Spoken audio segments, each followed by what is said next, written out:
இந்த 9 மணி வரைன்னு நீங்க வாட்டில் பிரிண்ட் பண்ணிட்டீங்க. இப்ப நான் 9 மணிக்கு முடிக்கலைன்னா இப்ப 2 பிரச்சனை வரும். ஒரு பிரச்சனை, இந்த அழைப்பை நான் அவமானப்படுத்தியதா ஆகும். சரியா? இந்த அழைப்பை நான் அவமானப்படுத்தியதாக ஆகும். 9 மணி வரைன்னு போட்டுட்டு 9:30 வரைக்கும் பேசினா திமிருன்னு அர்த்தம். சரியா? ஒன்று. ரெண்டாவது, மக்கள் என்ன நினைப்பாங்கன்னா 9 மணி வரைன்னு போட்டுட்டு எதுக்கு நீட்டிக்கிட்டே இருக்காங்க. உங்களுக்கு ஒன்றும் தெளிவாக சொல்லிடுறேன். நீங்கள் இலக்கியமும் வாழ்க்கையும் பேசினாலும் சரி, திருக்குறளை பேசினாலும் சரி, திருவாசகத்தை பேசினாலும் சரி, நம்ம நாட்டை பொறுத்தவரையில் கூடுற கூட்டத்தில் முக்கால்வாசி வேடிக்கை பார்க்கறதுக்கு கூடுற கூட்டம். யதார்த்தமாக பேசிடுவான். கழுத என்ன இது, என்ன கொண்டா போகிறோம். இப்போ வேடிக்கை பார்க்குற கூட்டம்லாம் போயிடுச்சு. பட்டிமன்றம் கேட்கணும்னு நினைச்ச ஒரு 50-100 பேர் மட்டும் உட்கார்ந்துருக்காங்க. அதில் என்னோட பணிவான வேண்டுகோள் என்னன்னா, இந்த அங்கேயும் இங்கேயும் தீவு தீவா உட்கார்ந்துருக்குவங்க திரண்டு முன்னாடி வந்து உட்கார்ந்துட்டீங்கன்னு வைங்க, பேசுகிற எங்களுக்கு ஒரு கிராட்டிஃபிகேஷன், ஒரு திருப்தி. என்ன திருப்தினா, நிறைந்த அவையில் பேசினோம். அதனால இந்த வீடியோகிராஃபர் போட்டோகிராஃபர்கிட்ட ஒரு பணிவான விண்ணப்பம், நீங்க அவையை எடுக்கிற போது எங்கெங்க கூட்டமா இருக்காங்களோ அதை மட்டும் எடுங்க. இல்லைன்னா ஏன் மார்க்கெட்டு கெட்டு போகும். புரியுதா? நீங்க பாட்டில் இல்லாத சேரா காட்டிட்டீங்கன்னா நாளைக்கு வேற ஊர்களில் பார்க்குறவன் பேராசிரியர் ராமச்சந்திரன் பேசின கூட்டத்தில் கூட்டமே இல்லையப்பா, கூட்டமே இல்லையப்பா, ஒருத்தன் கூப்பிட மாட்டான். அதனால இதெல்லாம் ரிக்வெஸ்ட். எப்பவுமே ஆரம்பிக்கிறத விட முடிக்கிறது ரொம்ப முக்கியம். இந்த தலைப்பே மகிழ்ச்சியான வாழ்க்கைன்னு போட்டிருக்கீங்கல்ல, மகிழ்ச்சியான வாழ்க்கை அந்த காலத்தில் இந்த காலத்திலான்னு போட்டிருக்கீங்கன்னா, மகிழ்ச்சி எது தெரியுமா? நேரத்துக்கு ஆரம்பிச்சு நேரத்துக்கு முடிக்கிறது தான். அதான் மகிழ்ச்சி. லேட்டாக நீ எவ்வளவு பெரிய கொம்பனா இருந்தாலும் சரி பேச்சு எடுபடாது. யதார்த்தமா பேசுவோம், யாரையும் குத்தம் சொல்லல. நேரம் ஆக ஆக இப்போ வயசானவங்க உட்கார்ந்துருப்பாங்க, அவங்க 5 மணி முதல்னா 6 மணிக்காவது வந்திருப்பாங்க, 6 மணிக்காவது வந்திருப்பாங்க. 8 மணி ஆகுற போது அவங்களுக்கு சுகர் இருக்கும், பிபி இருக்கும், அந்த நேரத்துக்கு சாப்பிடணும், இல்லைன்னா கிறுகிறுன்னு வரும். அப்போ அவங்க என்ன நினைப்பாங்க, இவன் பேசுவாயா, இவன் ராமச்சந்திரன் பேசுவான், சுகர்ல நான் மயங்கி விழுந்துட்டா உங்க ஒப்பனா வந்து பார்ப்பான், சிக்கலாயிரும். இதெல்லாம் ரொம்ப சிக்கலான விஷயங்கள். இதெல்லாம் யோசிக்கணும். மகிழ்ச்சி என்பது என்ன அப்படின்னா, ரொம்ப சுருக்கமாக சொல்லிடுறேன். குறைஞ்சபட்சம் 9:30க்காவது முடிக்கணும். இல்லை அதிகபட்சம் 9:30க்காவது முடிக்கணும். அதெல்லாம் பேச்சாளர்கள் ஒத்துழைக்கணும். மகிழ்ச்சி அப்படிங்கிறத மட்டும் சொல்லிட்டு பேச சொல்லிடுறேன்.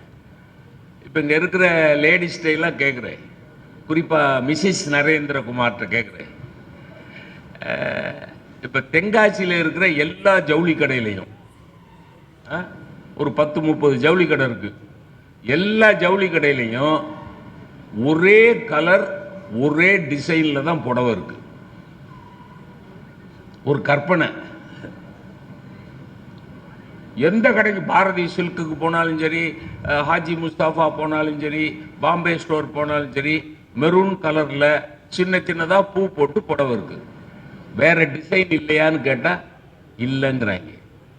சரி, பாம்பே ஸ்டோர்ல தான் இல்லைன்னு சொல்லி பாரதி சில்க்ஸுக்கு போனோம்னா அங்கேயும் அதே டிசைன் வச்சிருக்காங்க.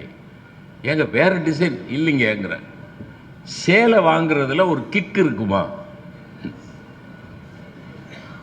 புரியுதா நான் என்ன சொல்றேன்னு? புரியுதுங்களா?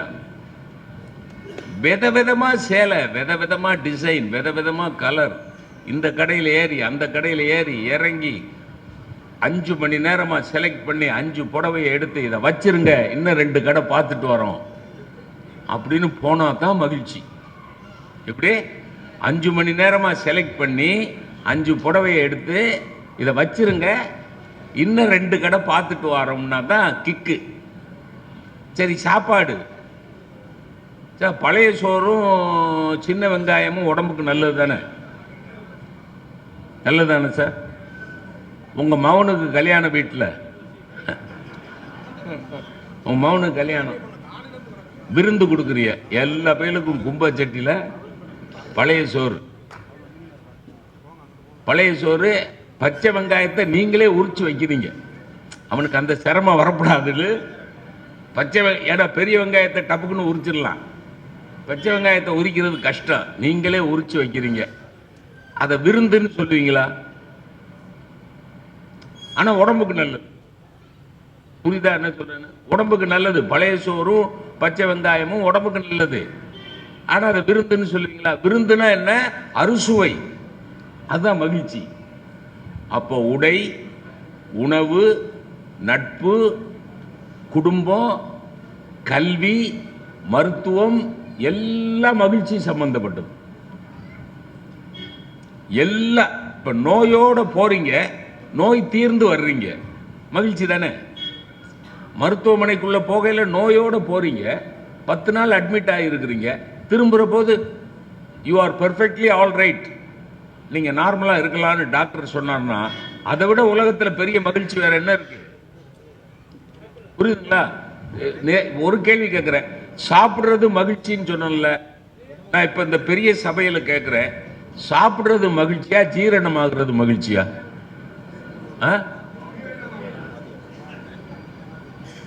படிக்கிறது மகிழ்ச்சியா படிப்பிக்கிறது மகிழ்ச்சியா? படிப்பிக்கிறது தான் மகிழ்ச்சி.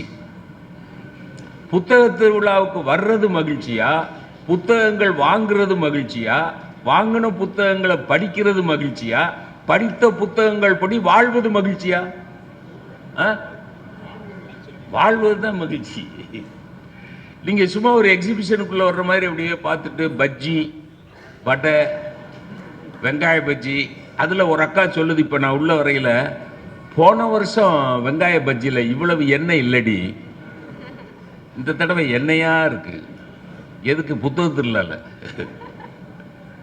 புத்தகத்தில் பஜ்ஜி, பஜ்ஜி சொஜ்ஜி.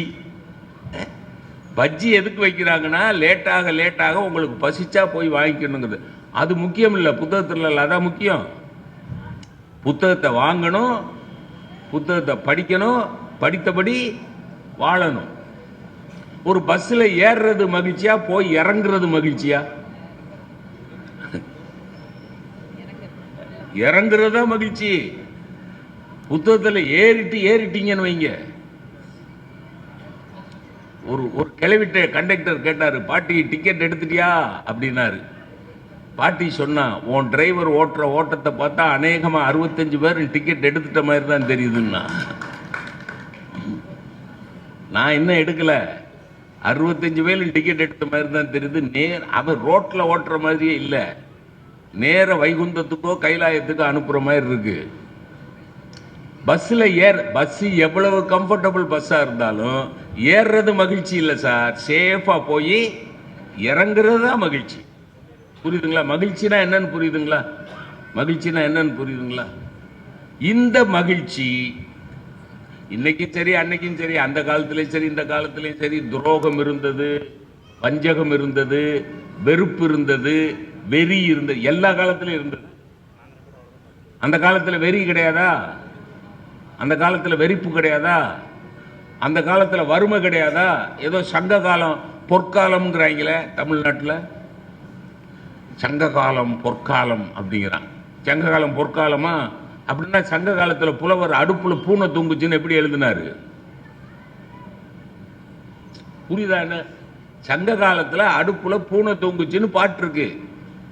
சங்க காலத்தில் குழந்தைக்கு பால் கொடுக்குறா தாயி, வற்றிய முலையை சப்பி சப்பி குழந்தை அழுதது என்று பாட்டு இருக்குது. அப்ப வறுமையும் ஏழ்மையும் தாண்டவமாடிய ஒரு யுகம் எப்படி புனித யுகமாக பொன் யுகமாக இருக்க முடியும்? அன்னைக்கு வறுமை இருந்தது, அன்னைக்கு வழிப்பறி இருந்தது, அன்னைக்கு அரசியல் அநியாயம் இருந்தது, அன்னைக்கு அயோக்கியத்தனம் இருந்தது. அதையெல்லாம் மீறி அன்னைக்கும் மகிழ்ச்சி இருந்தது. புரியுதுங்களா? இதான் முன்னுரை. அதையெல்லாம் மீறி அன்னைக்கும் மகிழ்ச்சி இருந்தது, இன்னைக்கு எல்லாம் இருக்கு. நான் சொன்ன பட்டியல் எல்லாம் இன்னும் கூட அழுத்தமாகவே இருக்கு. இன்னும் கூட அந்த காலத்தில் இருந்ததை விட இன்னைக்கு அதிகமாகவே இருந்து. ராமாயண காலத்தில் ஒரு அயோக்கிய ஒரு யோக்கிய, ராமாயண காலத்தில் ஒரு யோக்கிய சண்டை போட்டோம், ஒரு அயோக்கிய. மகாபாரத காலத்தில் அடுத்த யுகம், அடுத்த யுகத்தில் என்ன ஆகி போச்சு? 5 யோக்கிய 100 அயோக்கிய கூடிட்டாங்களா? அப்ப திரேதாயுகம் கிருதயுகம் அப்படி இப்படின்னு சொல்ற போது இப்ப கலியுகம். இப்ப யாரோட எண்ணிக்கை அதிகமா இருக்கும் சொல்லுங்க? எங்களை பத்தியே நாங்க சொல்ல முடியாதுங்கிறீங்களா? இல்ல எப்படி இல்ல சொல்லுங்கன்னா அது எப்படி எங்களை பத்தியே நாங்க சொல்றது? அயோக்கியம் தான் சார் அதிகம். ஆனா அந்த அயோக்கியத்தனத்தை மீறி இன்னைக்கும் மகிழ்ச்சி இருக்கு. இன்னைக்கு இருக்கா இல்லையா? இன்னைக்கு மகிழ்ச்சி இல்லாம புத்தக திருவிழாவில் எவ்வளவு பேர் எப்படி வருவீங்க? நீங்க மகிழ்ச்சி இல்லாம இப்படி ஒரு கூட்டம் எப்படி ஏற்பாடு பண்ணுவீங்க? அல்ல, அன்னைக்கும் மகிழ்ச்சி இருந்தது, இன்னைக்கும் மகிழ்ச்சி இருந்தது. அந்த காலத்துல அதிகமா இருந்ததா, இந்த காலத்துல அதிகமா இருக்குதா? இதாங்க தலைப்பு. இவ்வளவுதான் தலைப்பு. அந்த காலத்துல தான் அதிகமா இருந்தது அப்படின்னு பேசுறதுக்கு நம்முடைய சங்கரன் கோயில்ல இருந்து 2 பேர் வந்திருக்கிறாங்க. இவர் சங்கர்ராமன், பள்ளி ஆசிரியர், மிகச்சிறந்த பேச்சாளர், நல்ல நாட்டுப்புற கதைகள், நாட்டுப்புற இசை ரொம்ப பிரமாதமா பேசுவார். அந்த பொண்ணு சங்கரேஸ்வரி, அவங்களும் சங்கரங்கோயில். இவர் சங்கரராமன், அவங்க சங்கரேஸ்வரி. அவங்க இந்த வயதிலேயே ஆன்மீகத்தில் ரொம்ப தோய்வு. நீங்கள் அவங்க யூடியூப்லாம் பார்த்தீங்கன்னா அநேகமாக குடும்பத்தை விட்டுட்டு சன்னியாசம் வாங்கிட்டு போயிடலாமாங்கிற ஒரு ஃபீல் வரும். அந்த மாதிரி அவ்வளோ அழுத்தமாக ஆன்மீகம் பேசுவாங்க. இவங்க 2 பேரும் அந்த காலத்தில் தான் மகிழ்ச்சி இருந்தது அப்படின்னு பேச போகிறாங்க. இந்த பக்கம் அக்ஷயா லோகேஷ்குமார் தஞ்சாவூர்லேருந்து தென்காசிக்கு வந்திருக்காங்க. அவ்வளோ தூரம் பயணப்பட்டு தென்காசிக்கு வந்திருக்காங்க. இந்த பக்கம் 2 கொஞ்சம் வயசுல சின்னவங்க.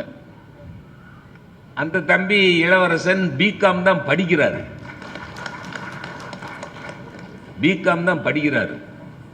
அப்ப இந்த காலத்து பிள்ளைங்க 2 பேரும் இந்த காலம்னு பேசுறாங்க.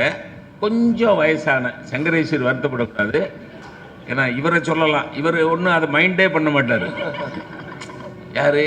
இப்போ சங்கர்ராமனை வயசாயிருச்சுன்னு சொன்னேன்னு வைங்களேன், அவர் மைண்டே பண்ண மாட்டார். உன்னைய விடவா எனக்கு வயசாயிருச்சு போயா அப்படின்ட்டு அவர் வாட்டில் உட்காந்துருவார். ஆனால் பெண்களை வயசை பற்றி வயசு கேட்கவும் கூடாது, சொல்லவும் கூடாது.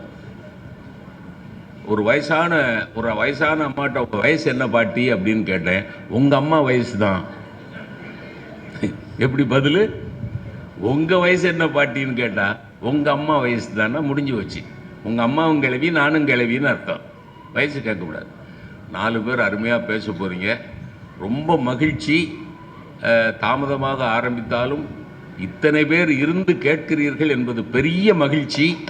அந்த மகிழ்ச்சியை எங்களுக்கு கொடுத்த உங்களுக்கெல்லாம் நன்றி கூறி, மகிழ்ச்சியான வாழ்க்கை அந்த காலத்தில் இந்த காலத்தில் என்கிற அருமையான தலைப்பில் அந்த காலத்திலே தான் மகிழ்ச்சியான வாழ்க்கை என்கிற அணி துவங்குகிறது. அந்த அணியின் முதல் பேச்சாளராக அருமை நண்பர் சங்கர்ராமன் அவர்கள் பேச வருகிறார்கள். அவர்களை வாழ்த்தி பாதங்களை வைக்குமாறு கேட்டுக்கொண்டு முன்னுரையை நிறைவு செய்கிறேன். நன்றி, வணக்கம்.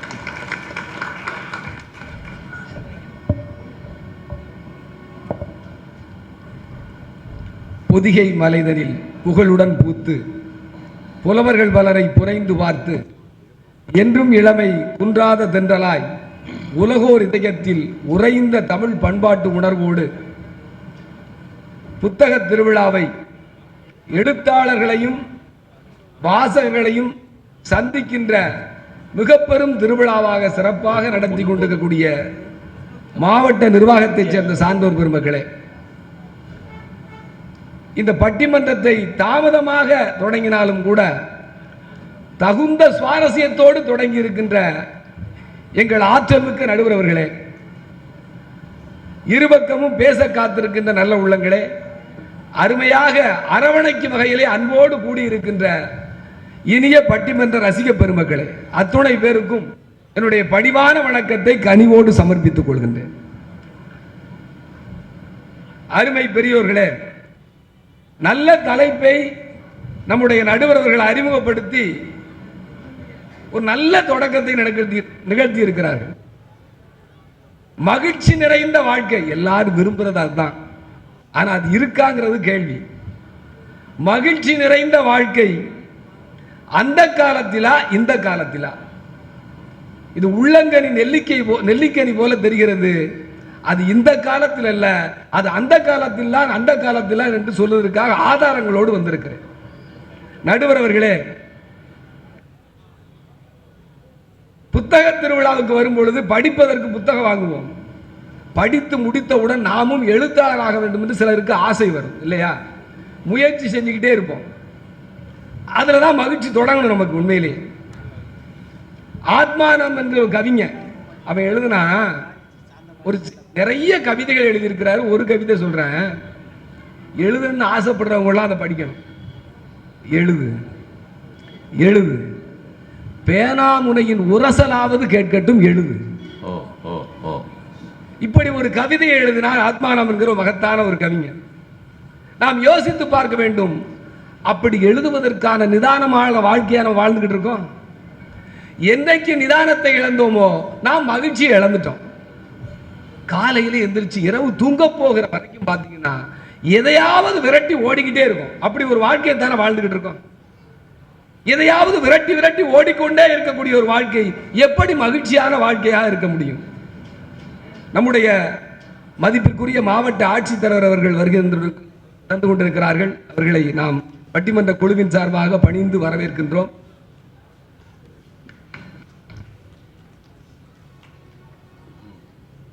இன்றைக்கு ஒரு காலத்தில் சொல்லுவாங்க, கிராமங்கள்ல பெண் குழந்தைகள் நடந்து போச்சுன்னா சொல்லுவாங்க, குனிஞ்சதில் நிமிராம போகுது பாரியா இந்த பிள்ளை, எவ்வளவு நிதானமா இருக்கு பாரு, இந்த மாதிரி பிள்ளைதாயா குடும்பத்துக்கு நல்லது அப்படின்னு பேசுவாங்க இல்லையா?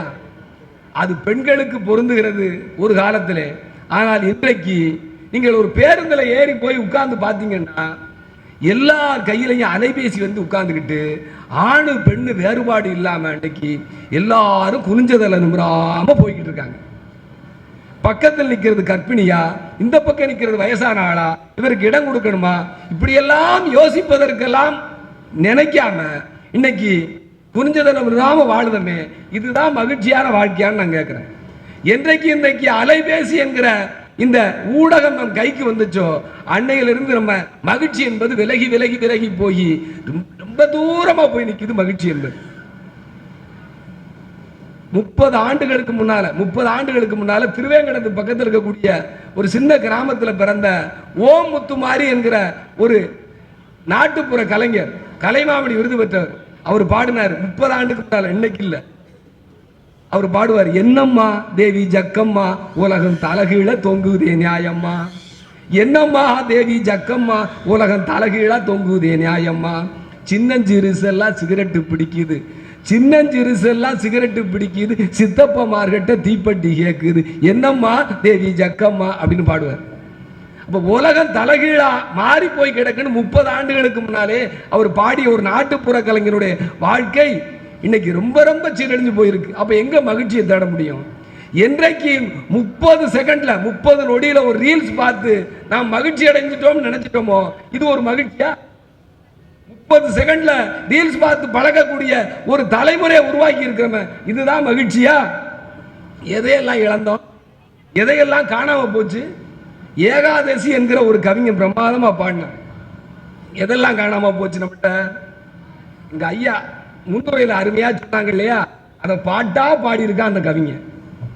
முற்றம் வைத்த வீடும் போச்சு, முன்வாசல் மரமும் போச்சு, முற்றம் வைத்த வீடும் போச்சு, முன்வாசல் மரமும் போச்சு, கட்டிலே படுத்தபடி கதைகள் கேட்ட காலம் போச்சு, ஆத்து கூழியல் போச்சு, ஐர மீன் குழம்பும் போச்சு, ஆத்து கூழியல் போச்சு, ஐர மீன் குழம்பும் போச்சு, சேர்த்து வச்ச தெம்மாங்குந்தான் சேதாரம் ஆகி போச்சு, காலம் மாறி போச்சு, அட காலம் மாறி போச்சு, கருப்பு வெள்ளை போய் கலர் தான் வந்தாச்சு.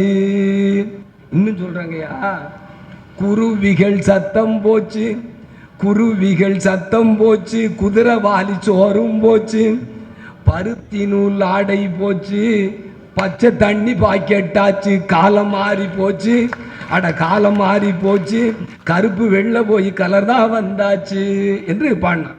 இந்த பாடலுக்குள்ளேயே இன்றைக்கு மகிழ்ச்சி எல்லாம் காணாமல் போய் எதையெல்லாம் தொலைத்து விட்டு உம்மனா மூஞ்சிகளாக உட்கார்ந்து இருக்கிறோம் என்பது நன்றாக தெரியும்.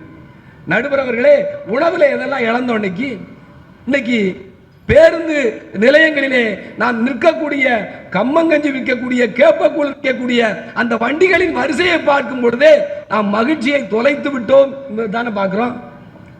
அன்னைக்கு போய் ஒரு உணவகத்தில் போய் சாப்பிட்றது உட்கார்ந்துருக்க, குடும்பத்தோட உட்கார்ந்துருக்கேன். என் பையன் கேட்குறாரு, ஃப்ரைட் ரைஸ் கொண்டு வாங்க அப்படிங்கிறார். எனக்கு அதை பற்றி தெரியலை சரியா, ஃப்ரைட் ரைஸ்னா என்னன்னு தெரியலை அப்படின்னு சொல்லிட்டு அந்த உணவை பரிமாறக்கூடியவர்கிட்ட கேட்டேன், ஐயா ஃப்ரைட் ரைஸ்னா என்ன அப்படின்னு கேட்டேன். என்னங்க ஐயா அது, உங்களுக்கு வயசாகி போச்சு, உங்க பையனுக்கு நல்லா தெரியும், ஃப்ரைட் ரைஸ்னா என்னன்னு தெரியல அவனுக்கு. சொளவுல உடைச்சத சொளவுல பிடைச்சத உலையில போட்டா ரைஸ், சொளவுல பிடைச்சத உலையில போட்டா ரைஸ், உலையில வெந்ததை மறுபடியும் புடைச்சா அது ஃப்ரைட் ரைஸ் அப்படிங்க. இந்த வாழ்க்கையில யாராவது சோற வடிச்சதுக்கு பின்னால சோற பிடைக்கிறத பார்த்திருக்கோம். அன்னைக்கு யோசித்து பார்த்தால் வாழ்க்கை தலைகளா கிடைக்குத, நல்ல விஷயம் எங்க கிடைக்குது? பாரம்பரியமான உணவு காணாம போனது, பாரம்பரியமாக நிதானமாக மகிழ்ந்த காலமும் போனது. ஒரு கோயில் கொடையில உட்கார்ந்து எல்லாரும் பேசும் பொழுது எத்தனை வகையான கதைகள் பேசணும். அன்னைக்கு ஒரு அம்மன் கோயில் விழா, அங்க பூசாரி வந்து சொல்றாரு, ஐயா வரகரிசி சாப்பிட்டுருக்கீங்களா? தெரியாதியா அப்படின்னு. வரகரிசினா என்ன அப்படின்னு கேட்டேன். அவர் சொன்னார், அதுக்கு 7 தொலி இருக்கும். 7 தொலி இருக்கிறதுனால கிழவி என்ன செய்வான்னா உரல்ல போட்டு அதை குத்தி எடுக்கும் பொழுது தொலி லேசில் வராது. உடனே வரகை எடுத்து கையில் எடுத்து கேட்பாளாம், வரகே நீ எப்போ வெளியே வருவ அப்படின்னு. அந்த பாட்டி சொல்வாளாம், அவ்வளவு சீக்கிரம் நான் வெளியில வந்துருவேனா?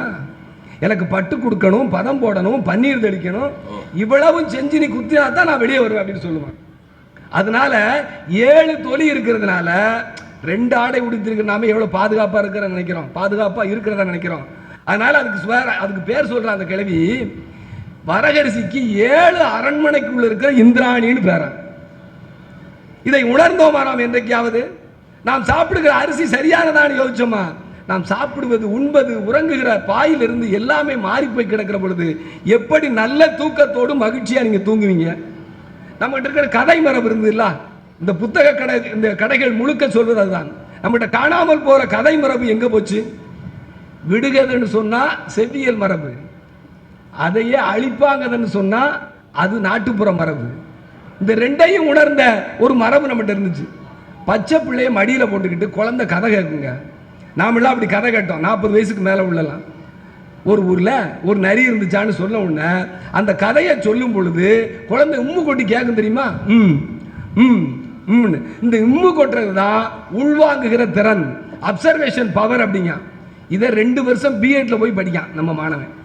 உள்வாங்குகிற திறனை பத்தி நம்ம தாத்தா பாட்டி சொல்லி கொடுத்த இந்த கதை உருவ மரபு இருந்ததுன்னா நமக்கு உள்வாங்குகிற மரபுன்னா என்னன்னு தெரிஞ்சிருக்குமே. பள்ளி கல்வித்துறை கதை சொல்ல பழக கதை சொல்லுங்கள், குழந்தைக்கு கதை மூலமாக சொல்லுங்கள் என்று சொல்லி எங்களுக்கு கற்றுக் கொடுத்திருக்கிறது, பயிற்சி கொடுக்கிறது. நடுவர்களை ஒரே ஒரு 2 விஷயம் சொல்லி முடிச்சிருந்தேன். ஒரு பையன் போன வாரம் இலக்கியம் என்ற கூட்டம் நடத்துகிற பள்ளிக்கூடத்தில், அதில் வடக்கு புதூர் சின்ன ஊர்ல இருந்து ஒருத்தர் வந்திருக்கான். யாராவது ஒரு கதை போடுன்னு சொன்னா அந்த பையன் நேர மேடைக்கு வந்து, ஐயா நான் ஒரு கதை போடுதேன் அப்படின்னா. அழிப்பான் கதை போடுதேன், என் கதையை அழிக்கிறது யாருன்னு பார்ப்போம்னா. சொல்லுப்பா அப்படின்னு. அவன் சொன்னான், நட்ட நடு காட்டுக்குள்ள நல்ல மழை பெய்யுது, 4 அவரைக்காய் மட்டும் நனையாம நிக்குது, அது என்னன்னு கேட்டான். யாருக்குமே தெரியல, ஆசிரியர்களுக்கு தெரியல, மாணவர்களுக்கு தெரியல, நகரத்தில் உள்ள மாணவர்களுக்கு தெரியல. அதே ஊரை சேர்ந்த இன்னொரு குட்டி பையன் வந்தான், 6வது படிக்கிறவன். அவன் தான், நான் சொல்றேன் அப்படின்னு வந்தான். மேடைக்கு வந்து சொன்னான், நட்ட நடு காட்டுக்குள்ள நல்லா மழை பெய்யுது, 4 அவரைக்காய் மட்டும் நனையாம நிக்குது, அது என்னன்னு கேட்டா பசுமாட்டின் பால்மடி அப்படின்னா. சிந்திச்சு பார்த்துருப்போமா? அப்ப பழைய கதைகளையும் பழங்கால பண்பாட்டையும் என்னைக்கு இழந்தமோ நாம என்ன மாதிரியான வாழ்க்கையை வாழ்ந்துகிட்டு இருக்கோம்? நடுவர்களே, அண்ணனுடைய மனைவி அண்ணின்னு சொல்லுவோம். ஆமா, இது நகரத்தில் வாழக்கூடிய செவியல் மரபு.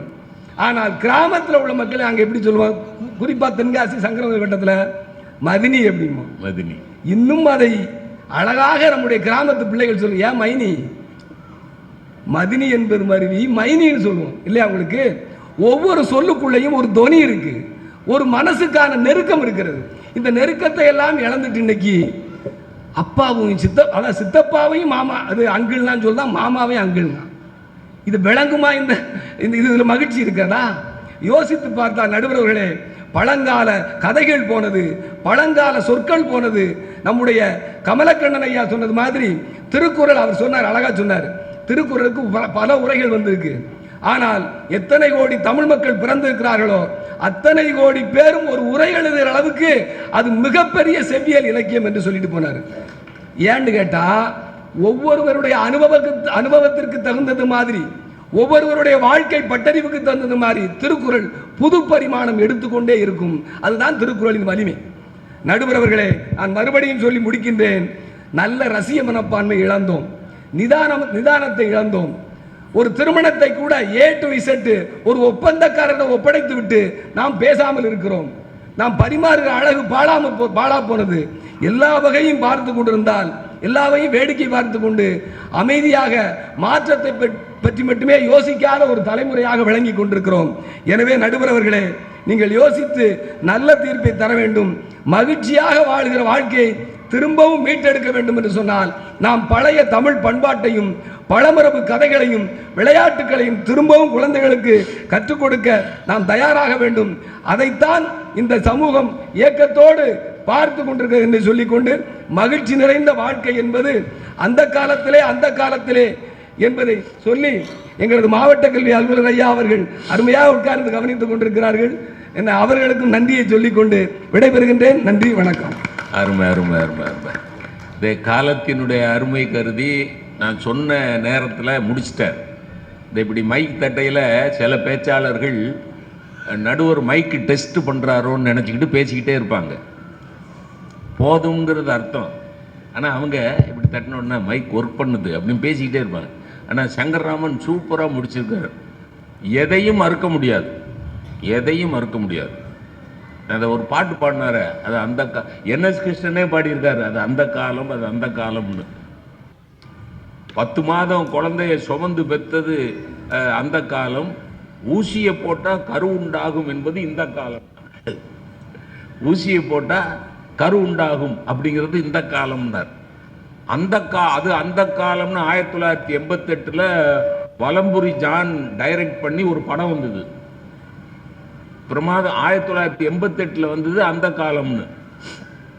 கருப்பு வெள்ளை டிவி, இன்னைக்கு கலர் டிவி. எனக்கு அதில் மாவட்ட ஆட்சியர் ஐயா அவர்களுக்கு என்னோட பணிவான வணக்கம். ஏன்னா நீங்கள்லாம் வந்தால் எங்களுக்கு பெருமை. we are privileged to have you in the audience. எனக்கு என்னென்னா, உங்கள் வீட்டில் பிளாக் அண்ட் ஒயிட் டிவியா கலர் டிவியான்னு கேட்குறான். எப்படி உங்கள் வீட்டில் டிவி இருக்காங்கிறான். ஆமாம் இருக்குது. பிளாக் அண்ட் ஒயிட்டா கலரா அப்படிங்கிறான். ஏப்பா பிளாக் அண்ட் ஒயிட்டு கலர் இல்லையா? என்ன கோமாளித்தனம் இது? இப்போ இவன் கருப்பாக இருக்குன்னா அக்ஷயா கலராக இருக்கா? எப்படி? இந்த நடுவர் கருப்பாக இருக்கிறான், அக்ஷயா கலராக இருக்கிறான். கருப்பு கலர் இல்லையா? இன்னும் சொல்ல போனா தமிழனுடைய கலரே கருப்பு தாயா. தமிழனுடைய கலரே கருப்பு தான். கருப்பா இருக்கிறதெல்லாம் பெரிய மகத்துவம். மன்மதன் கருப்பு, காமராஜர் கருப்பு, உலகத்தில் பெரிய அழகி கிளியோபாட்ரா கருப்பு, நம்ம குலதெய்வம் கருப்புசாமி. பிரமாதமா கலர் டிவி கருப்பு வெள்ளை போய் கலர் டிவி வந்துருச்சு. தண்ணி பாட்டிலில் பாக்கெட் ஆயிடுச்சு. அதெல்லாம் பாட்டில் சொன்னார் பார்த்தீங்களா? சார், நான் பள்ளிக்கூடத்தில் படிக்கையில் ட்ரெயினில் போனோம்னா ஒரு பெரிய பூஜான்னு ஒன்று பித்தளையில், அது அந்த கழுத மூடியை திறக்கிறதுக்கு 5 நிமிஷம் ஆகும். பெரிய பெரிய பூஜா. அதில் தண்ணி எடுத்துக்கிட்டு தான் ரயிலுக்கே போவோம். பக்கத்தில் இருக்கவர் கூட பிரயாணம் பண்ற பேசஞ்சர், அண்ணே கொஞ்சம் தண்ணி கொடுங்கன்னா சந்தோஷமா கொடுப்போம். நான் சொல்றது நான் 80 வருஷத்துக்கு முன்னாடி 75 வருஷத்துக்கு முன்னாடி சந்தோஷமா கொடுப்போம். இப்போ 20 ரூபா கொடுத்து அக்வா ஃபினா, 20 ரூபா கொடுத்து என்னது பிசிலேரி. இந்த பாருங்க, பெத்த புள்ளைய அனாதையா ட்ரெயின்ல விட்டுட்டு பாட்டில் இப்படி வச்சிருக்காங்க. இப்படி 20 ரூபா கொடுத்த பாட்டில் இப்படி வச்சிருக்கிறான். அண்ணே உங்க புள்ளை எங்கண்ணா? அது கழுது அங்கனையா விளையாடிக்கிட்டு இருக்கேன். பக்கத்தில் சங்கர்ராமே உட்கார்ந்துருக்காரு, விற்குது. அண்ணே கொஞ்சம் தண்ணி கொடுங்கன்னு கேட்குறாரு. 20 ரூபா. அன்னைக்கு பெரிய கூஜாவை திறந்து டம்ளர் நிறைய நம்மளே ஊற்றி பக்கத்தில் இருக்க பேசஞ்சருக்கு கொடுத்துட்டு அவர் குடித்த பிறகு இன்னும் கொஞ்சம் வேணுமா மாமான்னு கேட்ட காலம். Sir after all water sir, பெரிய விசேஷம் கிடையாது, தண்ணி. ஒரு காலத்தில் குளத்துல இறங்கி குளத்திலேயே காலை கழுவிட்டு, குளத்துல இறங்கி காலை கழுவிட்டு காலை கழுவின தண்ணிய அப்படி விலக்கி விட்டுட்டு அள்ளி குடிச்சோம் சார், ஒரு நோய் வரல. இன்னைக்கு காய்ச்சின தண்ணியை தான் குடிக்கிறோம், திடீர்னு கேன்சருங்கிறாங்க. இல்ல அவர் ட்ரிங்க்ஸ் போட மாட்டாரு, ஸ்மோக் பண்ண மாட்டாரு, நான்வெஜ் சாப்பிட மாட்டாரு, அவருக்கு எப்படி கேன்சர் வந்தது? டாக்டர் சொல்றாரு எனக்கு வருமானம் வரணும்ல, அதுக்காக வந்தது. இப்படி பதில், எனக்கு நான் நல்லா இருக்க வேண்டாமா, அதுக்காக வந்தது. போச்சு சார், எல்லாம் போச்சு சார். அழுதுட்டார் சங்கர்ராம. இன்னைக்கு பேசவா செஞ்சாரு? அழுதுருக்கார். போச்சேயா, எல்லாம் போச்சேயா. வயசுல சின்ன பிள்ளையா இருந்தாலும் அக்ஷயா நல்லா யோசிப்பாங்க. இந்த காலத்துல என்னென்ன மகிழ்ச்சியெல்லாம் இருக்குது. இல்லாம ஒருத்தங்க அந்த தலைப்பை ஏத்துக்கிட்டு வர மாட்டாங்கல்ல. ஏதோ மகிழ்ச்சி இருக்கு, அது என்னன்னு சொல்றதுக்காக இப்ப உங்க முன்னாடி வர்றது தஞ்சாவூர்ல இருந்து வந்திருக்கிற அக்ஷயா அவர்கள்.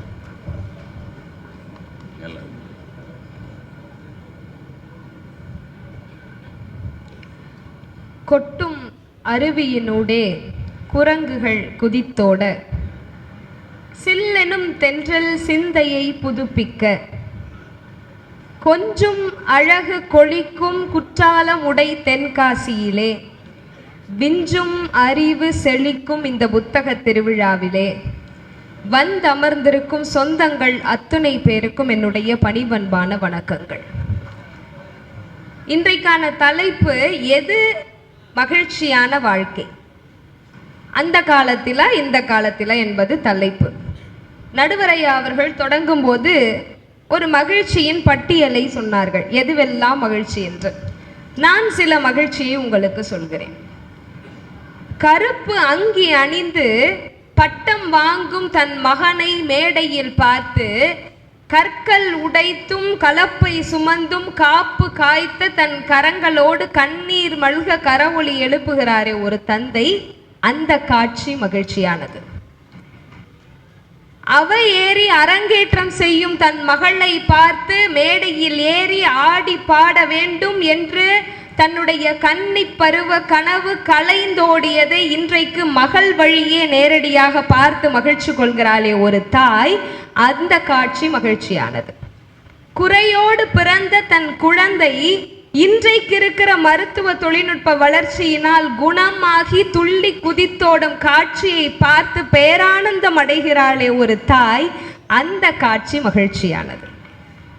ஆக இதையெல்லாம் வைத்து பார்க்கும் பொழுது கலப்பை சுமக்கிறவனின் மகன் கைகளில் புத்தகம் தவழும் கல்வி வளர்ச்சி இருக்கிற இன்றைய காலம் மகிழ்ச்சியானது. பெண்கள் எல்லாம் அவை என்ன, அவைக்கு பக்கத்திலேயே வரக்கூடாது என்று சொன்ன காலம் மாறி ஆண்களுக்கு இணையாக பெண்கள் இந்த மேடையிலும் கோலோச்சி இருக்கிறோம் என்று சொன்னால் பெண்களுக்கான உரிமை பெறப்பட்ட இந்த காலம் மகிழ்ச்சியானது. நோய் வந்து மாண்டால் கூட பேயடித்து மாண்டதாய் மூட நம்பிக்கை இருந்த காலம் மாறி இன்றைக்கு மருத்துவத்தில் தமிழகம் முதலிடம் என்று சொல்லும் அளவிற்கு மருத்துவ தொழில்நுட்பம் வளர்ந்திருக்கிறது என்று சொன்னால் எத்தனை தடைகள் வந்தாலும் நீட்டிலும் நம் மாணவர்கள் சாதிக்கிறார்கள் என்று சொன்னால் இந்த காலம் மகிழ்ச்சியானது. சார், சோஷியல் மீடியாவை பற்றி, போனை பற்றி நிறைய குறைகள் ஐயா சொன்னாங்க. இருக்குதான், எல்லா வளர்ச்சியிலும் ஏதேனும் ஒரு பிழை இருக்கத்தான் செய்கிறது. ஆனாலும் கூட இந்த சமூக வலைதளம் என்பதும் அலைபேசி என்பதும் எத்தனை பெரிய வரம் தெரியுமா? நான் சொல்றேன், ஆயிரம் திறமைகளை தன்னுள்ளே அடக்கி கொண்டு அதை வெளிக்காட்டுவதற்கான வாய்ப்போ ஒரு அங்கீகாரமோ ஒரு சபையோ கிடைக்காமல், தனக்கு பின்புலவோ அந்தஸ்தோ சிபாரிசோ எதுவும் இல்லாமல் முடங்கி கிடக்கிற எத்தனை ஆயிரம் இளைஞர்களுக்கு ஒரு உலகம் முழுக்கும் பார்க்கக்கூடிய மேடையை இந்த சமூக வலைதளம் உருவாக்கி கொடுத்திருக்கிறது. இது எத்தனை பெரிய வரம்! சபை கிடைத்தால்தான் ஒருவன் தன்னுடைய திறமையை வெளிக்காட்ட முடியும் என்ற சூழலில் சாதியின் பெயரால், மதத்தின் பெயரால், பொருளாதாரத்தின் பெயரால் அடக்கி ஒடுக்கப்பட்ட இளைஞர்கள் நானே எனக்கான மேடையை உருவாக்கி கொள்கிறேன் என்று இந்த சமூக வலைதளத்தை பயன்படுத்துகிறார்கள் என்று சொன்னால் இந்த காலம் மகிழ்ச்சியானதுதான். சார், திரைக்கடலோடியும் திரவியம் தேடு என்று அவ்வை சொன்னாள். சென்றிடுவீர் 8 திக்கும் செல்வங்கள் யாரும் கொண்டு வந்து இங்கு சேர்த்திடுவீர்னு கவிஞர் சொன்னாரு. ஆனா அன்னைக்கெல்லாம் நம்ம வீட்டு பிள்ளைக்கு திறமை இருந்து வாய்ப்பு இருந்து வெளியில அனுப்ப பயந்தோம். ஏன்னா கண்ணு தெரியாத தூரத்துல அனுப்பிச்சிட்டு என்னங்க பண்றது? ஆனால் இன்னைக்கு தைரியமா அனுப்புறோமே, படிக்கவோ வேலை பார்க்கவோ. எந்த தைரியம்? ஏதாவது ஒண்ணுன்னா போன் இருக்கு, ஒரு கால் பண்ணா போதும், நினைச்ச நேரத்துல பிள்ளை முகத்தை பார்க்க முடியும் என்கிற அளவிற்கு இன்றைக்கு வசதிகள் பெருகி இருக்கிறது என்று சொன்னால் இந்த காலம் எங்களை போன்ற இளைஞர்களுக்கு மகிழ்ச்சியான காலம் தானே. அதை விடுங்க, நாட்டினுடைய பாதுகாப்பிற்காக குடும்பம், குழந்தை, பெற்றோர்கள் என எல்லாவற்றையும் விட்டுவிட்டு நாட்டிற்காக உழைக்கிற ராணுவ வீரர்களின் மனைவியும் குடும்பமும் இந்த சமூக வலைதளத்தாலும் அலைபேசியாலும் தான் வாழ்ந்து கொண்டிருக்கிறார்கள் என்ற நன்றியை, வளர்ச்சியை நாம் மறந்துவிட்டு பேசக்கூடாது. சார், பெண்கள்லாம் அந்த காலத்துல எப்படி இருந்தாங்க? ஐயா போச்சேன்னு வருத்தப்பட்டாரு. சார், அந்த காலம், அதாவது பெண்கள் கூட்டி பெருக்கி சமைச்சு குடும்பமா வாழ்ந்து இப்படியெல்லாம் வாழ்ந்த காலம் பெண்களுக்கு மகிழ்ச்சியான காலம்னு உங்களுக்கு யார் சொன்னா? உங்களுக்கு யார் சொன்னா? கேளுமா, திருப்பி கேளு. யார் சொன்னா? உங்களுக்கு யாருங்க சொன்னா? யார் சொன்னா பதில் சொல்லும். சார், வெறும் பிள்ளை பெக்கிற இயந்திரமாகவும் சம்பளம் இல்லாத வேலையாளாகவும் பெண்கள் நடத்தப்பட்ட அந்த காலம் பெண்களுக்கு ஒருபோதும் மகிழ்ச்சியான காலம் இல்லை. பெண்களுக்கு சமைக்க தான் தெரியும், சாதிக்க தெரியாது என்கிற கட்டமைப்பை உடைத்து அந்த சமையலையே சாதனையாக மாற்றுவோம் என்று சொல்லி தனக்கு தெரிந்த சமையல் கலையை இந்த வலைதளங்கள் மூலமாகவும் இன்றைக்கு வளர்ந்திருக்கிற தொழில்நுட்ப மூலமாகவும் மதுரையில் இருக்கிற அம்மா உலகம் முழுவதும் தன்னுடைய மசாலா பொருளை விற்று இன்றைக்கு தொழில் முனைவோராக ஆகி இருக்கிறாள் என்று சொன்னால் இந்த சுய சம்பாத்தியமும், இந்த சுய சம்பாத்தியம் தருகிற சுய மரியாதையும் சுதந்திரமும் தான் இன்றைய பெண்களுக்கு மகிழ்ச்சி என்பதுதான் என்னுடைய வாதம். சரி, யதார்த்தத்தை பார்ப்போமே. ஒரு இளம் இளைஞருடைய மனதில் இருந்து பேசுவோம். இட்லி தோசை சாப்பிடவே தீபாவளி பொங்கல் வரை காத்திருந்த அந்த கால மகிழ்ச்சியானதா, இத்தாலிய நாட்டு உணவையும் இந்தியாவில் வைத்து ஆர்டர் பண்ணி சாப்பிடுற எங்களுடைய இந்த காலம் மகிழ்ச்சியானதா? ஒரு சாமானியன் டிவி பார்ப்பதே பெரும் கனவாக இருந்த அன்றைய காலம் மகிழ்ச்சியானதா? சாமானியனையே டிவியில் பார்க்கிற அளவிற்கு வாய்ப்புகள் பெருகி இருக்கிற இன்றைய காலம் மகிழ்ச்சியானதா? வாரம் ஒரு முறை ஒளியும் பார்த்த உங்கள் வாழ்க்கை மகிழ்ச்சியானதா? வாரம் புது படமா பார்க்கிற எங்களுடைய வாழ்க்கை மகிழ்ச்சியானதா? சார், அத்தை மகளையும் அடுத்த வீட்டு பொண்ணையுமே காதலிக்க கஷ்டப்பட்டு காதலிச்சு அதை சொல்ல கஷ்டப்பட்டு கடைசி வரையும் சொல்லாமலே முடிந்து போன காதல்கள் நிறைந்த அந்த வாழ்க்கை மகிழ்ச்சியானதா? அமெரிக்கா பொண்ணையும் ஆன்லைன்ல அசால்ட்டா ஓகே பண்ணி கல்யாணம் பண்ற இன்றைய வாழ்க்கை மகிழ்ச்சியானதா? இந்த அசால்ட்டுங்கிறதுக்கு என்ன அர்த்தம்? இல்ல அசால்ட்டுங்கிறானே, அதுக்கு என்ன அர்த்தம்? அசால்ட்டனா எளிமையா அப்படி சொல்லிக்கலாம். ஆனா ஆங்கிலத்துல அசால்ட்னா என்ன அர்த்தம் தெரியுமா? அட்டாக்னு அர்த்தம். காதலால் அட்டாக் பண்றோம் அப்படின்னு கூட வச்சுக்கலாம். அசால்ட்டா காதலிக்கிறதுனா கொன்னுட்டாங்கன்னு அர்த்தம்.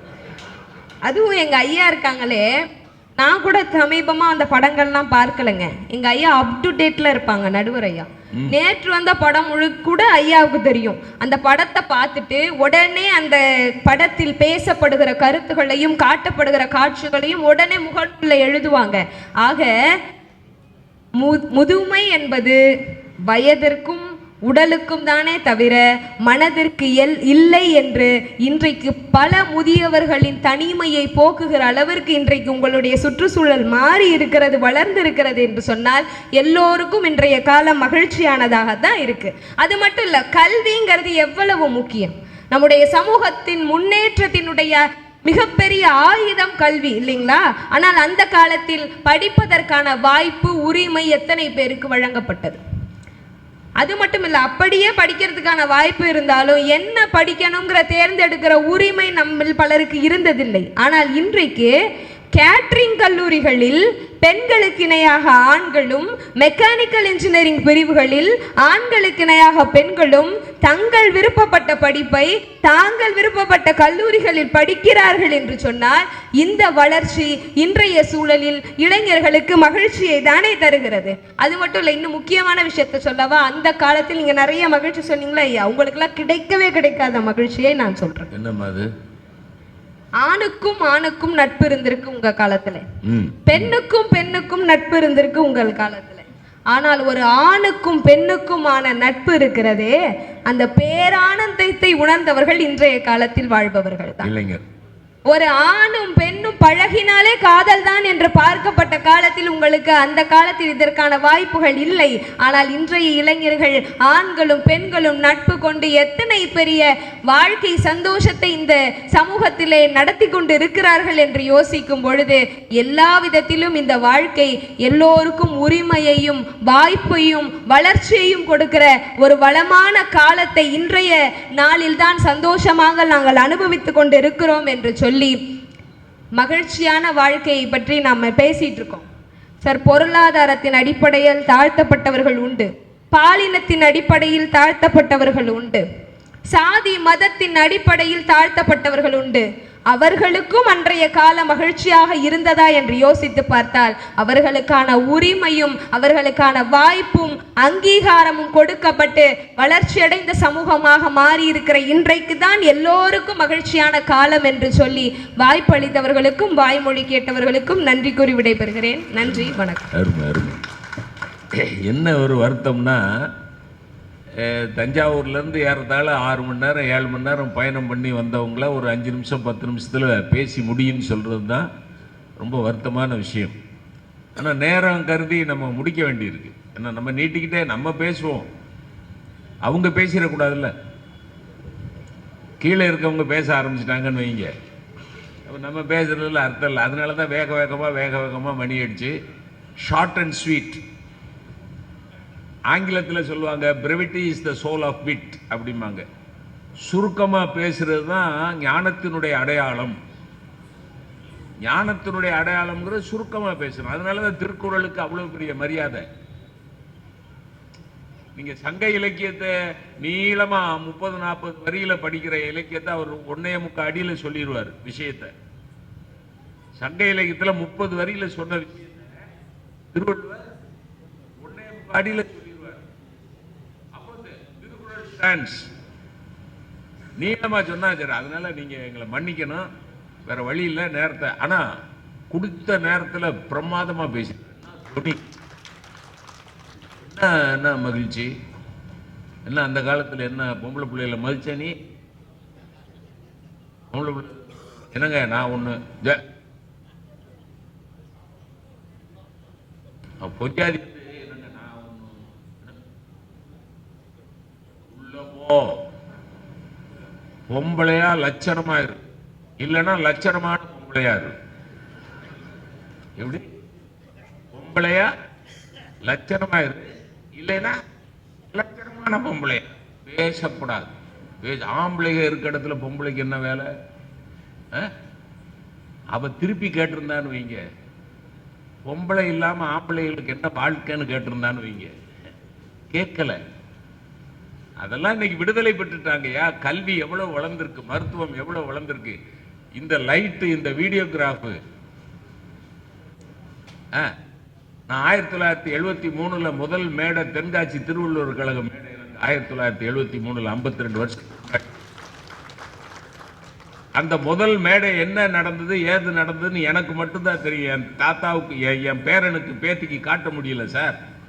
இப்ப இன்னைக்கு தென்காசி 4வது புத்தக திருவிழாவில் நான் பட்டிமன்றத்தில் கலந்துக்கிட்டேன்டா அப்படின்னு என் பேரை அவன் மவனுக்கு காட்டுவாயா இந்த வீடியோவை காட்டி. என் பேரை அவன் மவனுக்கு எங்க தாத்தாடா பேசுவார்ரா, வீட்டில் தான் பேச மாட்டாரு, ஆனா மேடையில் பேசுவார் தெரியுமா, நல்லா பேசுவார்ரா அப்படின்னு காட்டுவான்ல. அந்த வசதி அன்னைக்கு இருந்ததா? என்ன அந்த காலம், அந்த எப்போ பார்த்தாலும் அந்த எங்க அப்பா அப்படிதான். நான்லாம் அந்த நிறுத்தியா, எப்போ பார்த்தாலும் அந்த காலம் அந்த காலம்னு. நான்லாம் அந்த காலத்தில் ஆத்த கிராஸ் பண்ணி வெறுங்காலோட நடந்து போய் படித்தேன். நமக்கு மனசுக்குள்ள படிச்ச நான் நம்பணும். படிச்ச அப்புறம் எதுக்கு தறி நெஞ்சுக்கிட்டு இருந்த? படிச்சேன்னா ஏன் தறி நெஞ்சுக்கிட்டு இருந்த? 2ஆம் கிளாஸோட ஸ்டாப்பு, அதுவும் ஃபெயிலு, தறி நெஞ்சுக்கிட்டு இருக்காரு. நாங்கள்லாம் அந்த காலத்தில் பிச்சு உதறிட்டாங்க. இன்னைக்கு அக்ஷயா அப்படித்தான் இருக்கணும். அதனால தான் பாரதி பெண்மை வாழ்கென்று கூத்திடுவோமடா, அதில் அந்த வரியில ரொம்ப நுணுக்கமாக காக்கணும்.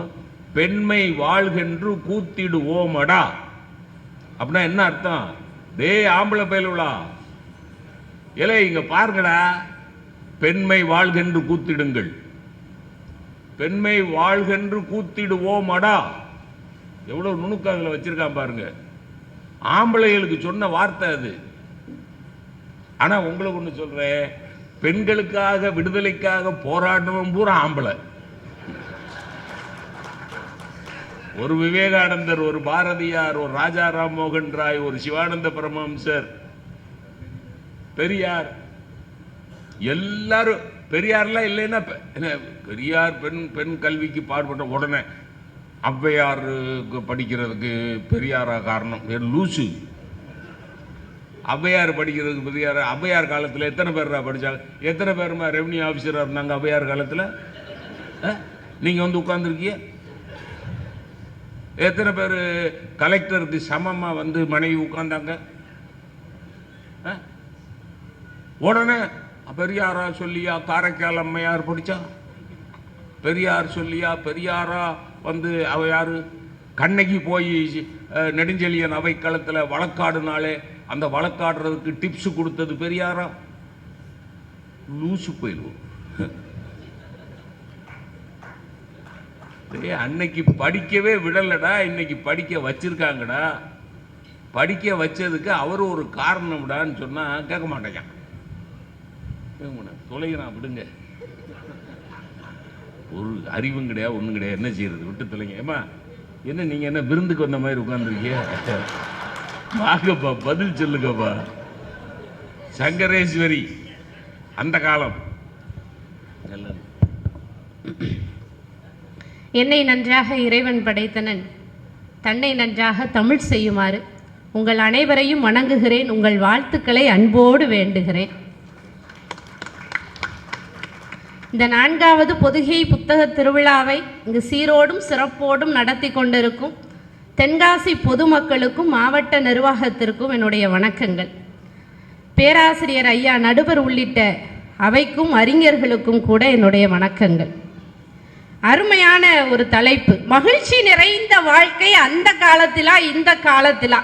இந்த தலைப்பை கேட்ட உடனே நமக்கு மனசுக்கு நல்லா தெரியும் அது அந்த காலம்தான். ஆனால் இந்த காலம்னு பேசுறதுக்கு 2 பேர் வந்திருக்காங்க. கட்டாந்தரையில் ஒரு துண்டை விரித்தால் தூக்கம் கண்ணை கட்டுமே, அது அந்த காலம். மெத்தை விரித்தும் சுத்த பன்னீர் தெளித்தும் கண்ணில் தூக்கம் இல்லையே, அது இந்த காலம். தூக்கத்துக்கே நமக்கு வக்கில்லையே, இதுல மகிழ்ச்சி நிறைந்த வாழ்க்கை எதுக்குன்னு கேட்க. என்ன என்ன புழுங்குதுன்னு ஏசியை போட்டா ஏசி வெடிச்சு செத்து போயிடுறாங்க. புழுங்குதுன்னு ஏசியை போட்டாங்க, ஏசி டமால்னு வெடிச்சு அடுத்த நாள் பார்த்தா ஊன்னு சவுண்டு கேட்குது. பக்கத்து வீட்டு அக்கா கேட்குது, என்ன என்ன பக்கத்து வீட்டில் என்ன ஏசி வெடித்து நம்ம ஏசி மரணம். இப்படி ஏசி வெடிச்சு ஏசி படிச்சு ஏசி பண்ணணுமா? Assistant commissioner. ஏசிக்கு தெரியுமா அசிஸ்டன்ட் கமிஷனர்னு? அது வெடிச்சிருச்சு. அதான் சபாஸ். அக்ஷயா நான் இன்னைக்கு தான் முதல் முறையாக நேரடியாக சந்திக்கிறேன். தஞ்சாவூர்ல இருந்து வந்திருக்காங்க. எங்கள் ஊருக்கு உங்களை வரவேற்கிறேன் அக்ஷயா. வணக்கம். சபாஸ். ஆனால் நீங்கள் சொன்ன ஒரு விஷயம், ஃபோன் இருக்கிற தைரியத்தில் இன்னைக்கு பிள்ளைகளை வெளியில் விடுறாங்கன்னு சொல்கிறீங்களா? மாற்றிக்கோங்க. ஃபோன் இருக்கிற பயத்தில் பிள்ளைகளை இன்னைக்கு தனியாக விட முடியாத சூழ்நிலையில் பெற்றோர்கள் இருந்து கொண்டு இருக்கிறார்கள். இன்னைக்கு சமூக வலைதளம் அப்படிங்கிறது ஒரு பெருவழி. இந்த பெருவழியில பெண்கள் எல்லாம் முன்னேறி வராங்கல்ல, இது அந்த காலத்துல இல்லையே அப்படின்னு நீங்க சொன்னீங்க. நான் ஒரே ஒரு கேள்வி கேட்க, இதை நான் நிறைய நேரம் மனசுக்குள்ள உட்காந்து தனியா இருக்கையிலலாம் சிந்திச்சு பார்த்துருக்கேன். சமூக வலைதளங்கள்ல சமையல் பண்ற, கோலம் போடுற, வீட்டு வேலை எப்படி செய்யணும்னு சொல்ற, துணிகளை மடிக்கிற பெண்கள் தான் அதிகமாக இருக்கிறார்கள். அரசியல் பேசுற, புத்தகங்களை பேசுற, கவிதைகளை ஸ்லாகிக்கிற, ஆன்மீகம் பேசுற பெண்கள் எத்தனை பேர் இருக்காங்க சொல்லுங்க? ரொம்ப சொற்பங்க. நீதான் சொல்லணும். உன் தலையெழுத்து கிடையாது. இன்னும் சிக்கல்ல தான் இருக்கோங்கிற தெளிவே இல்லாத காலத்துல இருக்கோம். இந்த கால பிள்ளைகள் இப்படித்தான் இருக்காங்கிறதுக்கு இது ஒரு அடையாளம். அப்புறம் சொன்னாங்க மருத்துவம் பெருகுனதுனால நம்ம எல்லாம் மகிழ்ச்சியா இருக்கோம். ஐயா, முன்னெல்லாம் காய்ச்சல் வந்துச்சுன்னு வச்சுக்கோங்களேன், எங்க அம்மா என்ன செய்யும் தெரியுமா? தரன்னு இழுத்து தெரு முனையில இருக்கிற முப்படாதி அம்மா கோயிலுக்கு கூட்டு போகும். முப்படாதி அம்மா கோயில்ல ஒரு பூசாரி இருப்பார், கையில வேப்பலை வச்சிருப்பாரு, தலையில சப்பு சப்பு சப்புன்னு 4 தடவை அடிச்சு திருநீர் படுவாரு. காய்ச்சல் போயிரும். எங்க போகுதுன்னே தெரியாது, போயிரும். சளி கட்டி இருக்குன்னு வச்சுக்கோங்க, இந்த சூடனை போக்கட்டி கொடுக்கறதுன்னு ஒண்ணு செய்வாங்க, எங்க ஆட்சி செய்யும். அந்த சூடனை போக்கட்டி கொடுத்த உடனே கட கட கடன்னு வாந்தி எடுப்போம், சளியெல்லாம் சரியா போயிரும், பள்ளிக்கூடங்களையும் போயிரும். ஆனா இன்னைக்கு ஆஸ்பத்திரியில போய் ஒரு 520 ரூபா பில்லு எழுதுனாதான் சளி சரியா போகுது.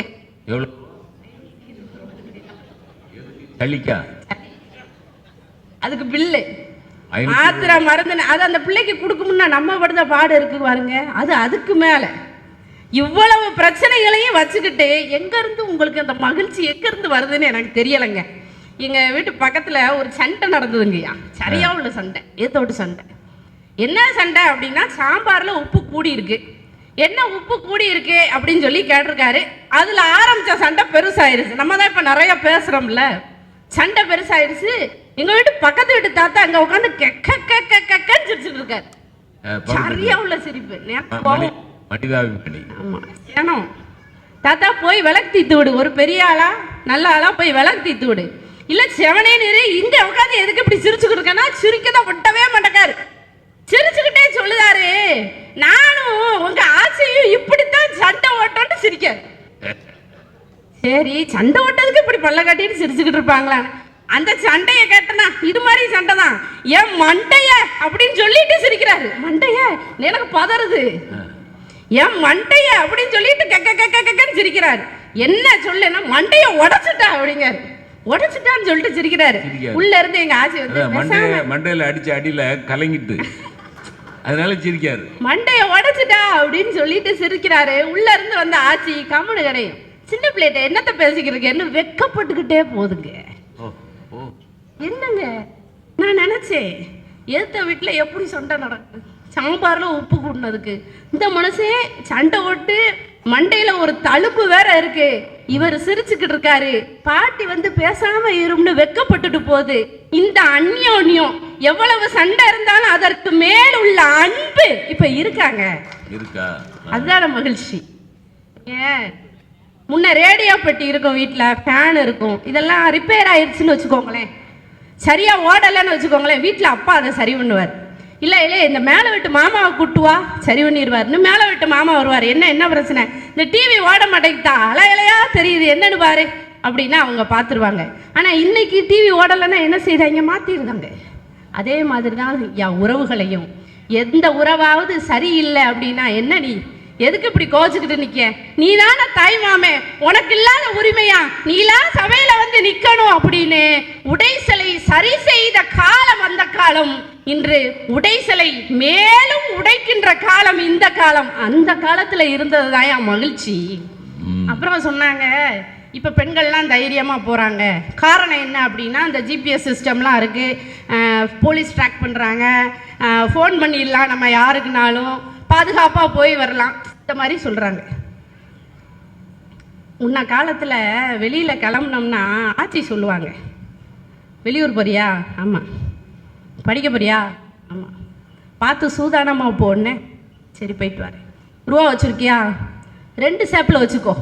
மேல் சேப்பில் 1, கீழ் சேப்பில் 1, 2 சேப்பில் வச்சுக்கோ. ஒரு சேப்பில் மட்டும் ரூபா வைக்காது. சரி கிளம்பையில் ஒரு வார்த்தை சொல்லுவாங்க, எட்டி பார்த்து கவனமாக போயிட்டு வா, ஓ முந்தி ஓ கையிலன்னு சொல்லுவான். என்ன மொபைல் ஆப் இருக்கட்டுங்க, எத்தனை செயலி வரட்டுங்க, இங்க ஆட்சி சொன்ன அந்த ஒரு வார்த்தை தருகிற நம்பிக்கையும் தைரியமும் வேற எதுலயும் வராதுங்க. அங்க இருந்ததுங்க மகிழ்ச்சி. இன்னைக்கு குழந்தை வளர்ப்புங்கிறது எப்படி இருக்கு பாருங்க. பிள்ளைகளுக்கு எல்லா வசதியும் செஞ்சு கொடுத்துருக்கோங்கய்யா, எல்லா வசதியும். அவங்களுக்கு ஏசி போட்ட ரூம் வச்சு கொடுத்துருக்கோம், பெரிய பெரிய ஸ்கூலில் படிக்க வைக்கிறோம், புத்தகம் வாங்கி கொடுக்கோம், டிராயிங் புக் வாங்கி தரோம், நிறைய காஸ்ட்லியான பொருட்கள் கிஃப்ட் பண்ணுறோம், இது எல்லாமே செஞ்சு தரோம். ஆனால் இங்கே இருக்கிற இந்த பொதிகை புத்தக திருவிழாவில் ஒரு செய்தியாக நான் ஒன்று சொல்லணும் அப்படின்னா, உங்கள் குழந்தைகளுக்கு ஏதாவது அரிதான விலை உயர்ந்த ஒன்றை கொடுக்க வேண்டும் என்று நீங்கள் நினைத்தால் நீங்கள் கொடுக்க வேண்டியது உங்களுடைய நேரத்தை. ஐயா எங்க அணி தலைவர் சொன்னாங்க, சொல்லுங்க குழந்தைங்க ஒரு ஊர்ல ஒரு பாட்டி சொல்லுவாங்க, உங்கள் குழந்தைகள் சொல்வதற்கு நீங்கள் சொல்லுங்கள், உங்கள் குழந்தைகள் சொல்வதை இந்த உலகம் சொல்லும் சொல்லுவாங்க. நீங்க அவங்களுக்கு கொட்டுங்க. 25 வருஷத்துக்கு முன்னாடி பிறந்துட்டோங்கிறதுக்காக அட்வைஸ் பண்ணிக்கிட்டே இருக்கணுங்கிற அவசியம் கிடையாது. சொல்லுங்க. அந்த காலத்துல பாட்டி கதை சொல்லாங்கிறத தாண்டி நம்ம சொல்லுதத பாட்டி கேட்டாங்க. தத்தக்க புத்தக்கன்னு சொன்னாலும் காது கொடுத்து கேட்க காதுகள் இருந்தது. இன்று காதுகளுக்காக அலைகின்ற குழந்தைகள் இருக்கிறாங்கிறது வருத்தமான விஷயங்க. ஒரே ஒரு சின்ன கதை மட்டும் சொல்லி நிறைவு செய்றேன். சசிதாஸ் தேஷ்பாண்டே ராபின் அப்படின்னு ஒரு ஆங்கிலத்தில் ஒரு கதை எழுதியிருக்காங்க. ஒரு அம்மா, ஒரு அப்பா, ஒரு பொண்ணு. பொண்ணை பொறுத்த வரைக்கும் அம்மா வேலைக்காரி, அப்பா அறிவாளி. அந்த பொண்ணுக்கு ஸ்கூலில் ஒரு ஹோம்ஒர்க் கொடுத்துருக்காங்க. என்ன அப்படின்னா, ஒரு பறவையை பற்றி எழுதிட்டு வரணும். அப்போ யாருமே எழுதாத ஒரு பறவையை பற்றி எழுதிட்டு வரணும்னு அவங்க அப்பாவுக்காக காத்திருக்காங்க. அவங்க அப்பா வேலையிலேருந்து திரும்ப நேரம் ஆகுது. அப்போ அவங்க அம்மா சொல்கிறாங்க, நான் சின்ன வயசில் எங்கள் பாட்டி கூட கோவிலுக்கு போவேன், அங்கே மயில் இருக்கும், அதை பற்றி சொல்கிறேன், நான் தமிழில் சொல்கிறேன், நீ ஆங்கிலத்தில் எழுதி கொண்டுறாங்க. ஏமா பிசாம இருமா, உனக்கு ஒன்றும் தெரியாது, கம்முனிரு. எப்பயும் சொல்ற அதே வார்த்தைகளை அந்த பெண் பிரயோகிக்கிறா. மறுபடி முயற்சி பண்ணி பார்க்குறாங்க, முடியலை. அந்த 12 மணிக்கு அப்பா வந்தாரு. அப்பா வந்த உடனே கேட்டு எழுதி ராபின் அப்படிங்கிற ஒரு அரிதான பறவையை பற்றி கட்டுரை எழுதியாச்சு. அந்த பொண்ணு தூங்க போயிட்டான், தனியான அறையில் தூங்க போயிட்டான். நான் சொல்ற கதை வெளிநாட்டில் நடந்த கதை. தூங்க போனதுக்கு அப்புறம் அந்த பெண்ணோட முனகல் சத்தம் கேட்குது, சத்தம் கேட்குது. அவன் நம்மகிட்ட பேச மாட்டாளே, நம்மளை அவளுக்கு பிடிக்காதே, போக வேணாம். அம்மா யோசிச்சுட்டு அப்பாவை எழுப்ப பார்க்குறாங்க. அப்பா ஹெட்ஃபோன் மாட்டிட்டு அந்த பக்கம் திரும்பி படுத்திருக்காரு. இவரை எழுப்புறதுக்கு நம்ம அந்த பிள்ளைகிட்டே போய் பேசிடலான்னு சொல்லிட்டு அந்த அம்மா அந்த அறைக்குள்ளே போகிறாங்க. அந்த பெண் தன்னோட முட்டை கட்டி தலையை அந்த முட்டுக்குள்ளே புதைச்சி உட்காந்து அழுகிறாள். என் பிள்ளை அழுவுதே, எதுக்கு அழுவுதோ அப்படின்னு சொல்லிட்டு அந்த அம்மா பதறி போய் சரி பார்க்கையில தான் தெரியுது அந்த பெண் வயதிற்கு வந்து விட்டாள், பெரிய மனுஷி ஆகிட்டான்னு தெரியுது. நம்ம என்ன செய்கிறாங்க, அந்த பொண்ணை பொத்துனாப்பில் கூட்டிகிட்டு போய் வெதுன்னு தண்ணி வச்சு குளிக்க வச்சு ஒரு சூடான மிதமான சூட்டில் உள்ள ஒரு டம்ளர் பாலை கொடுத்து குடிக்க வைக்கிறாங்க. குடிச்சு முடித்த உடனே அந்த அம்மா அங்கே உட்காந்துருக்காங்க. அந்த பாலை குடித்து முடித்த உடனே அந்த பெண் தன்னுடைய தாயின் மடியில் சாய்கிறாள். சொல்ல வேண்டிய விவரம்லாம் சொல்கிறாங்க. சொன்னதுக்கப்புறம் தன்னோட மடியில் தன் குழந்தை படுத்திருக்காங்கிறது பெரிய மகிழ்ச்சியாக இருக்குது அந்த அம்மாவுக்கு. படுத்து கொண்டு அந்த குழந்தை கேட்டாள், அம்மா சின்ன வயசில் பாட்டி கூட போய் மயில் பார்த்தேன்னு சொன்னியே, அந்த மயிலை பற்றி எனக்கு சொல்லே என்று கேட்டாள். இப்படி அந்த கதை முடிகிறது. நீங்கள் இந்த காலத்தில் எத்தனை வசதிகள் வரலாம், இன்டர்நெட் வரலாம், சமூக வலைதளங்கள் வரலாம், அரிதான பறவைகளை பற்றி நீங்கள் தெரிந்து கொள்ளலாம், அரிதான விஷயங்களை தேடி தேடி தெரிந்து கொள்ளலாம். ஆனால் ஒரு இடத்தில் தேங்கி நிற்கும் போது அடுத்து என்ன செய்வது என்று அறியாமல் நிற்கும் போது உங்களுக்கு கை கொடுப்பது அந்த மயில்தான், அந்த காலம்தான், அந்த காலத்தில் தான் மகிழ்ச்சி என்று கூறி நல்ல வாய்ப்புக்கு நன்றி கூறி விடைபெறுகிறேன். நன்றி, வணக்கம். அப்பா சங்கரங்கோயிலேருந்து ஒரு கண்ணகி வந்த மாதிரி. இன்னும் குரல் இந்த பாரதியார் சொன்ன மாதிரி வெடிப்புற பேசு. நம்ம அந்த காலத்துல எல்லாம் பொம்பளை பிள்ளைங்க போ முடியும், சங்கரேஸ்வரி வீட்டுக்காரர் போன்னு சொல்லிட முடியும். பிரமாதமா அவங்க பேசினதுன்னு ஒரு வரியில சொல்லணும்னா, வசதிகள் நிரம்பி இருப்பது இந்த காலம், வசந்தம் இருந்தது அந்த காலம். அவ்வளவுதான், ஒரே வரி. வசதிகள் இன்னைக்கு நிறைய பெருத்திருக்கு. பாட்டி தாத்தா கதையெல்லாம் சொன்னாங்கல்ல, இப்ப எங்க பாட்டிலாம் எங்க தாத்தா தறி நெஞ்சுக்கிட்டே இருப்பாரு. திடீர்னு அவருக்கு ஒரு வேலை வந்துட்டுன்னு வைங்களேன், ஒரு வேலை வந்துட்டுன்னா தார் சுத்திக்கிட்டு இருக்க எங்க ஆட்சி வந்து, அறிவு இருக்கா நாயே, நாயே அறிவு இருக்கா அப்படிம்பாரு. எங்க பாட்டி டக்குன்னு எந்திரிச்சு இல்லைங்கன்னு போயிடுவா. அந்த காலம் சார். இப்ப பிரச்சனை முடிஞ்சு போச்சு பாத்தீங்களா? பிரச்சனைகள் தொடங்குவதும் வார்த்தைகளில், பிரச்சனைகளுக்கு தீர்வும் வார்த்தைகளில். இந்த காலமா இருந்ததுன்னு வைங்க, படிச்ச மனைவியை பார்த்து அறிவு இருக்கா நாயேன்னு சொல்லிட்டான்னு வைங்க. நாயேல வேணாம், அறிவு இருக்கான்னு கேட்டுருக்கோம். இல்ல அறிவு இருக்கான்னு கூட கேட்கணும், அறிவுன்னு ஆரம்பிக்கட்டும். யாருக்கு யாரை பார்த்து கேட்ட? ஏய், I am also a PhD. Actually, I earn more than you. Understand? Understand. எப்படி? கீழே நில்லுடா. என்னது குரலை உயர்த்துற? அறிவு இருக்கான்னு கேட்குற அளவுக்கு உனக்கு அறிவு இருக்கு. என்னைய பார்த்து அறிவு இருக்கான்னு கேட்குற அளவுக்கு உனக்கு அறிவு இருக்குன்னு நீ நினச்சிக்கிட்டு பேசிக்கிட்டு இருக்கிற. செத்து போவ வீணா. மகளிர் காவல் நிலையத்தில் போய் சொன்னேன்னு வை, 78-80 கிலோவில் 2 அக்கா வருவாங்க. அடி கழுத தூக்கி போட்டு மிதிச்சாங்கன்னு வை, உங்க அம்மாட்ட குடிச்ச பால்லாம் வெளியே வந்துடும். என்ன நினைச்சிட்டு இருக்க? பிரமாதம், சூப்பருமா. அப்படிதான் பேசணும், அப்படிதான் பேசணும். எங்க பாட்டியை பார்த்து அறிவு இருக்கான்னு எங்க தாத்தா கேட்டாரு. அந்த தாத்தா கூட 62 வருஷம் ஒத்துமையா வாழ்ந்தா எங்க பாட்டி. இன்னைக்கு கல்யாணம் பண்றாங்க. Darling, shall we go for outing? Oh yeah, sweetie. அவோ ரெண்டும் பைக்கில் பார்த்தீங்கன்னா கேளுதுக்கு எப்படின்னு சொல்றதுன்னே தெரியல. 2 ஆள் போகுதுகளா, ஒரு ஆள் தான் போகுதான்னு தெரியாத அளவுக்கு அவை ஹெல்மெட்டை போட்டிருக்கா, ஹெல்மெட்டை தூக்கிட்டு முன்னு பேசு. சித்திரை மாதம் கத்திரி வெயில் மெரினா பீச்சில் ஒரு தோல்ல சாஞ்சுக்கிட்டு 2 உட்கார்ந்துருக்கு. மணல்ல sir. Sir, will you believe it?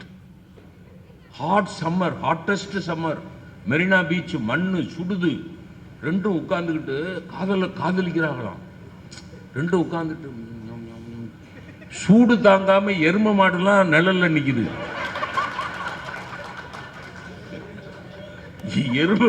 எரும மாடுலாம் நிழல்ல நிக்குது. இது 2 காதலிக்குதான். அப்படி காதலிச்சாங்களா, கல்யாணம் பண்ணாங்களா, பர்த்டே கிஃப்ட். ராத்திரி 12 மணிக்கு அந்த புள்ள தூங்கிட்டு இருக்க புள்ளைய, ஹலோ டார்லிங் டார்லிங் அப்படின்னு, ஹாப்பி பர்த்டே. நாசமா போ, தூக்கத்தை கெடுத்துட்டேடா. Happy birthday, happy wedding anniversary, cake cutting, every birthday புது ட்ரெஸ். கரெக்டா கல்யாணம் ஆகி 2வது வருஷத்துல டைவோர்ஸ். இல்லைன்னு சொல்லிடுவேனே, இல்லைன்னு மட்டும் சொல்லி பாரு. இளவரசன், பேருக்கேத்த வயசுக்கேத்த பேரு இளவரசன். இந்த காலம். சிற்பி கல்லில் வடித்த சிலையை விட என்னை கருவில் வடித்த தாயே சிறந்தவள் என்று கூறி அவையில் வீற்றிருக்கக்கூடிய பெருந்தகையாளர்கள் உள்ளிட்ட நடுவர் உள்ளிட்ட பெருந்தகையாளர்களை வணங்கி என் தலைப்பிற்குள் நுழைகின்றேன். தலைப்பில்லாமல் பேசக்கூடாது, அதுபோல குறிக்கோள் இல்லாமல் வாழவே கூடாது. அவ்வாறு வாழ்ந்தவர்கள் தானும் வாழ்ந்தார்கள், பிறரையும் வாழ வைத்தார்கள். அப்படியாக எனக்கு கொடுக்கப்பட்டதோர் அருமையான தலைப்பு, மகிழ்ச்சி நிறைந்த வாழ்க்கை அந்த காலமா இந்த காலமா? நடுவர் அவர்களே, அவங்க பேசுனாங்க அந்த காலம் அந்த காலம் அந்த காலம்னு பேசிக்கிட்டே இருந்தாங்க. அதில் ஐயா ஒன்று சொன்னாங்க, திருமணம் என்பது அது ஒரு நிச்சயிக்கப்பட்ட அப்படின்னு சொல்லிட்டு அப்படியே அடுக்கிக்கிட்டே இருந்தாங்க. ஆனால் இந்த காலத்தில் எப்படி தெரியுமா நடுவர் அவர்களே, திருமணம் என்பது யார்கிட்டையும் நாங்கள் சொல்ல மாட்டோம். போவோம், 2 பேரும் போவோம், ரிஜிஸ்டர் ஆஃபீஸில் போய் மேரேஜ் பண்ணிக்கிறோம். எந்த ஒரு செலவும் கிடையாது. அந்த வெத்தலை இருக்குது தெரியுமா, வெத்தலை, அந்த வெத்தலையும் பாக்கும் இருக்குது தெரியுமா. வெத்தலைங்கிறது ஒரு ஆண் வச்சுக்கோங்க, பாக்குங்கிறது ஒரு பெண்ணுன்னு வச்சுக்கோங்க. இந்த திருமணம்ங்கிறது என்ன தெரியுமா, அந்த சுண்ணாம்பு மாதிரி அப்படி சேர்த்து போட்டாதான் அந்த நாக்கு செவக்கும். சுண்ணாம்பு யாரு? திருமணம். வெத்தலை கணவன், பாக்கு மனைவி, சுண்ணாம்பு யாரு? இணைக்கக்கூடிய மனம், அதான் திருமணம். சுண்ணாம்பு தான் செவக்க வைக்குது. இப்படி இருக்குது இந்த காலத்தில். திருமணம்ல யாரையும் கூப்பிடணும் அவசியம் இல்லை. அந்த ஐயா சொன்னாங்க, சாப்பிட வராங்க, தட்டில் போடுறாங்க, சாப்பிட்றாங்க, என்னமோ செய்கிறாங்கன்னு சொல்லி சொன்னாங்க. அப்படி இல்லைங்க. முன்னாடிலாம் நீங்கள் என்ன செய்வீங்க, விருந்தினர்களை அழைச்சி கூப்பிட்டு விருந்தெல்லாம் வைப்பீங்க. விருந்து வச்சு முடிச்சு ஒரு ஆள் சாப்பிட்டுட்டு எந்திரிச்சிருப்பார். என்ன சாம்பார் உப்பு இல்லை, பத்த குழம்புல எண்ணெயாக இருக்குது, குறைகள் சொல்லுவதாக இருப்பது அந்த காலம். எங்களுக்கு அந்த குறைகளே தேவையில்லை. 2 பேரும் போனோமா, ஒரு ரிஜிஸ்டர் ஆஃபீஸில் போனோமா, ஒரு கல்யாணத்தை பண்ணோமா, முடிச்சோமான்னு இந்த காலம். ரொம்ப சிம்பிள். செலவுகளை குறைக்கக்கூடியது இந்த காலம் நடுவர் அவர்களே. அதே மாதிரி அம்மா சொன்னாங்க, சமூக ஊடகங்கள் எவ்வளவு சீர்கிட்டு இருக்கிறது தெரியுமா, சமூக ஊடகங்கள் எதற்கு பயன்படும் தெரியுமா, ஒன்றத்திற்கும் ஆகாதுன்னு 2 நிமிஷம் சமூக ஊடகத்தை மட்டுமே பேசிட்டு போயிருக்காங்க. நடுவர் அவர்களே, நீங்க பேசும்போது அறிமுகப்படுத்தும் போது கூட சொன்னீங்க, அம்மா யூடியூப் சேனல் வச்சிருக்காங்க, யூடியூப் சேனல்ல ஆன்மீகம் சார்ந்த கருத்துக்களை போட்டிருக்காங்க, அதில் அம்மாவை பார்த்து தெரிஞ்சுக்கோங்கன்னு நடுவர் அவர்களே நீங்க தான் சொன்னீங்க. இந்த காலம் என்பது சமூக ஊடகங்களின் மூலமாக வாய்ப்புகளை பயன்படுத்தி ஒவ்வொருவரும் மேலே வரக்கூடிய காலமாக இருப்பது இந்த காலம். நடுவர் அவர்களே, அந்த காலத்தில் பெண்கள்லாம் எப்படி இருக்கணும்னு ஐயா சொன்னார். பெண்கள்லாம் அப்படி குனிஞ்ச தலை நிமிராமல் இருப்பாங்களாம். கல்யாணம் எப்படி பண்ணுவாங்க தெரியுமா நடுவர்களே, பிள்ளைக்கு 18 வயசாக இருக்கும், 18 வயசு 16 வயசாக இருக்கும். மாப்பிள்ளையை பார்த்தீங்கன்னு வச்சுக்கோங்களேன், அவர் சித்தப்பா வயசு இருக்கும். சித்தப்பா வயசில் இருக்கக்கூடிய பையனை கூப்பிட்டு வச்சு கல்யாணம் பண்ணி வச்சுருவாங்க. அந்த பொண்ணை பார்க்க சொல்லுவாங்க, ஏம்மா மாப்பிள்ளையை பாருமா அப்படின்னு சொல்லி சொன்னோன்னு வச்சுக்கோங்களேன், இப்படி எட்டி பார்க்கும். எட்டி பார்த்து பதட்டத்தில் கீழே குனியும். கீழே குனிஞ்சோடனே அவங்க என்ன நினைப்பாங்க, வெக்கப்பட்டுச்சு போல பிள்ளை, சம்மதிச்சிருச்சு, கல்யாணத்தை பண்ணி வச்சிரும் கழுதைய அப்படின்னு சொல்லிட்டு அந்த பிள்ளை பதட்டத்தில் கீழே குனிஞ்சிருக்கும். இந்த மாதிரி விருப்பமே இல்லாமல் செய்யப்பட்டது தான் அந்த காலங்கள். ஆனால் இரு மனங்கள் இணைந்து செய்வது தான் இந்த காலத்தில் திருமணங்களாக இருக்கு நடுவர் அவர்களே. சரி, அதை விடுங்க. இந்த காலமெல்லாம் வேஸ்ட்டு, இந்த காலமெல்லாம் வேஸ்ட்டுன்னு பேசிட்டு போனாங்க தெரியுமா. வர்ற வழியில் சங்கரங்கோயிலேருந்து வந்திருக்காங்க. சங்கரங்கோயிலில் பஸ்ஸு வரலையாம். எதில் வந்தாங்கன்னு கேளுங்க, மகிழுந்தில் வந்திருக்காங்க. ஏசி போட்டு காரில் ஜம்முன்னு வந்திருக்காங்க. ஏன் மாட்டு வண்டியில் வர வேண்டி தானே? அந்த காலம்னு பேசுனீங்கல்ல, மாட்டு வண்டி அமர்த்தி 6 மணிக்கு சங்கரங்கோயிலில் கிளம்புனீங்கன்னா இங்கே வர்றதுக்கு எத்தனை மணி ஆகும்? மறுநாள் காலையில் வருவீங்க. அப்படி மாட்டு வண்டியில் வர வேண்டி தானே? அந்த காலம்னு பேசலாம். ஒரு சிலாகிப்பு தான், எல்லாமே ஒரு சிலாகிப்பு தானே தவிர நடைமுறைக்கு எது ஒத்து வரும்னு ஒன்று இருக்குல்ல நடுவர் அவர்களே. மாட்டு வண்டியில் வர வேண்டியதானே? இந்த தகவல்கள் கூட எது மூலியமா ஐயாவுக்கு கிடைச்சிச்சுன்னு கேளுங்க, தொலைபேசி மூலமாக தான், இந்த மொபைல் ஃபோன் மூலியமாக தான் போணுச்சு. அனைத்திற்குமே இந்த கால நடைமுறை என்பது ஒவ்வொருவரையும் இணைக்கக்கூடிய ஒன்றாக இருக்கிறது, மகிழ்விக்கக்கூடிய ஒன்றாக இருக்குது. அதெல்லாம் அந்த காலத்திலே ஒரு பாட்டு பிடிச்சாங்க, விஞ்ஞானத்தை வளர்க்க போறேண்டி, மேலாட்டார விருந்து கழிச்சு காட்ட போறேண்டி, அஞ்ஞானத்தை அழிக்க போறேண்டி, அணுசக்தியால ஆயுள் விருத்தி பண்ண போறேண்டி. உடனே மனைவியார் சும்மா இருப்பாங்களா? வீட்டுக்கு என்ன செய்ய போறீங்க, அதையும் கொஞ்சம் விவரமாக விளக்கி போடுங்க. நெல்லு குத்த மாவரைக்க நீரரைக்க மிஷினு, அல்லும் பகலும் ஆட்டி அரைக்க அதுக்கு ஒரு மிஷினு. எல்லா மிஷினும் கேட்டது அந்த காலம். நாங்கள் கொண்டு வந்து வச்சிருப்போமா, இவங்க சொன்னதெல்லாம் செஞ்சு ஒவ்வொன்றா எடுத்து கொண்டாந்து வைப்போமா. குறை மட்டும் சொல்றதுக்கு 2 பேர் வந்திருக்காங்க. சங்கரங்கோயிலிருந்து தென்காசிக்கு வந்திருக்காங்க பயணம் பண்ணி. எதுக்கு வந்திருக்கோம், ஏன் வந்திருக்கோம்னே தெரியல நடுவர் அவர்களே. அதே மாதிரி தான் அந்த காலங்களில் பெண்கள் எல்லாமே, இந்த அம்மா சொன்னாங்க, ஒரு கதை கூட சொன்னாங்க, பெண் வந்து படிக்காதவங்களா இருக்காங்க, கணவன் படிச்சிருந்தாரு, குழந்தை வந்து கேட்டு அறிஞ்சு புரிஞ்சு செயல்பட்டுச்சுன்னு சொன்னாங்க. ஆனால் இந்த காலத்தில் பெண்கள் கல்வி என்கின்ற ஒன்றை அனைவரும் கற்றிருக்கிறார்கள். பாலின சமத்துவத்தின் அடிப்படையில் நீ என்ன ஆண், நீ என்ன பெண், பாலினம்னா இது தேவையே இல்லை. கல்வி என்பது அடிப்படை உரிமை, அனைவரும் கற்றுவிட வேண்டும் என்பதற்காக இந்த காலத்துல சரிநிகர் சமமா உட்கார்ந்துருக்காங்களே, இதுவல்லவா இந்த காலம். ஆனா அந்த காலத்துல இப்படி வந்து உட்கார முடியுமா நடுவர் அவர்களே? இப்படி உட்கார முடியுமா? நிக்கவே முடியாது. அப்புறம் எப்படி உட்கார்றது? அப்படி கேளுங்க. அந்த மாதிரியான சூழல்கள்லாம் இருந்தது அந்த காலம். ஆனா கல்வி என்கின்ற ஒன்றை வைத்துக்கொண்டு வேற்றுமை தெரிந்த மேல்பாலுள்ளும் கீழ்ப்பால் ஒருவன் கற்பின் அவன் கண் படுமே என்கின்ற வார்த்தைக்கு இணங்க கல்வி ஒருவரை உயர்த்தும் நடுவர் அவர்களே. அதனைத்தான் இந்த காலம் செய்து கொண்டிருக்கிறது. பேசா பொருளை பேச நான் துணிந்தேன் என்ற வாக்குக்கு இணங்க பெண்கள் எல்லாம் பேசிக்கொண்டுதான் இருக்கிறார்கள். உள்ளே ஒரு புத்தகம் இருக்கிறது, கழிவறை இருக்கே என்கின்ற ஒரு புத்தகம், லதா அவர்கள் எழுதியது. ஒரு ஆணும் பெண்ணுக்குமான உறவு எவ்வாறு இருக்க வேண்டும் என்பதனை பல்வேறு கட்டுரைகளாக வடிவமைத்து தந்திருக்கிறார்கள். இந்த புத்தகங்கள் எல்லாம் வெளிப்படுத்துகிறது அல்லவா பெண்ணுக்கும் ஆணுக்குமான உறவு எவ்வாறு இருக்க வேண்டும் என்று. இதுவல்லவா சுதந்திரம், இதுவல்லவா சமத்துவம், இதைத்தான் தருகிறது இந்த காலம். அதுலேயும் சரி, ஏதோ ஒரு ஊர்ல ஏதோ ஒரு பெண் எழுதின புத்தகத்தை சொல்லிட்டேன்னு சொல்லலாம். இது பொதிகை புத்தக திருவிழா 4வது திருவிழா. இந்த ஊர் பகுதியை சார்ந்த ஒரு பெண் எழுதியிருக்காங்க நடுவர் அவர்களே. இந்த இருக்கு ஐயாபுரம், எட்டி உளுந்தா போயிடலாம். அந்த ஐயாபுரத்துல இருந்து இந்துமதின்னு ஒருத்தவங்க ஒரு அருமையான கவிதை எழுதியிருக்கிறாங்க. புத்தகத்தின் பெயர் உக்கிர கவிச்சி.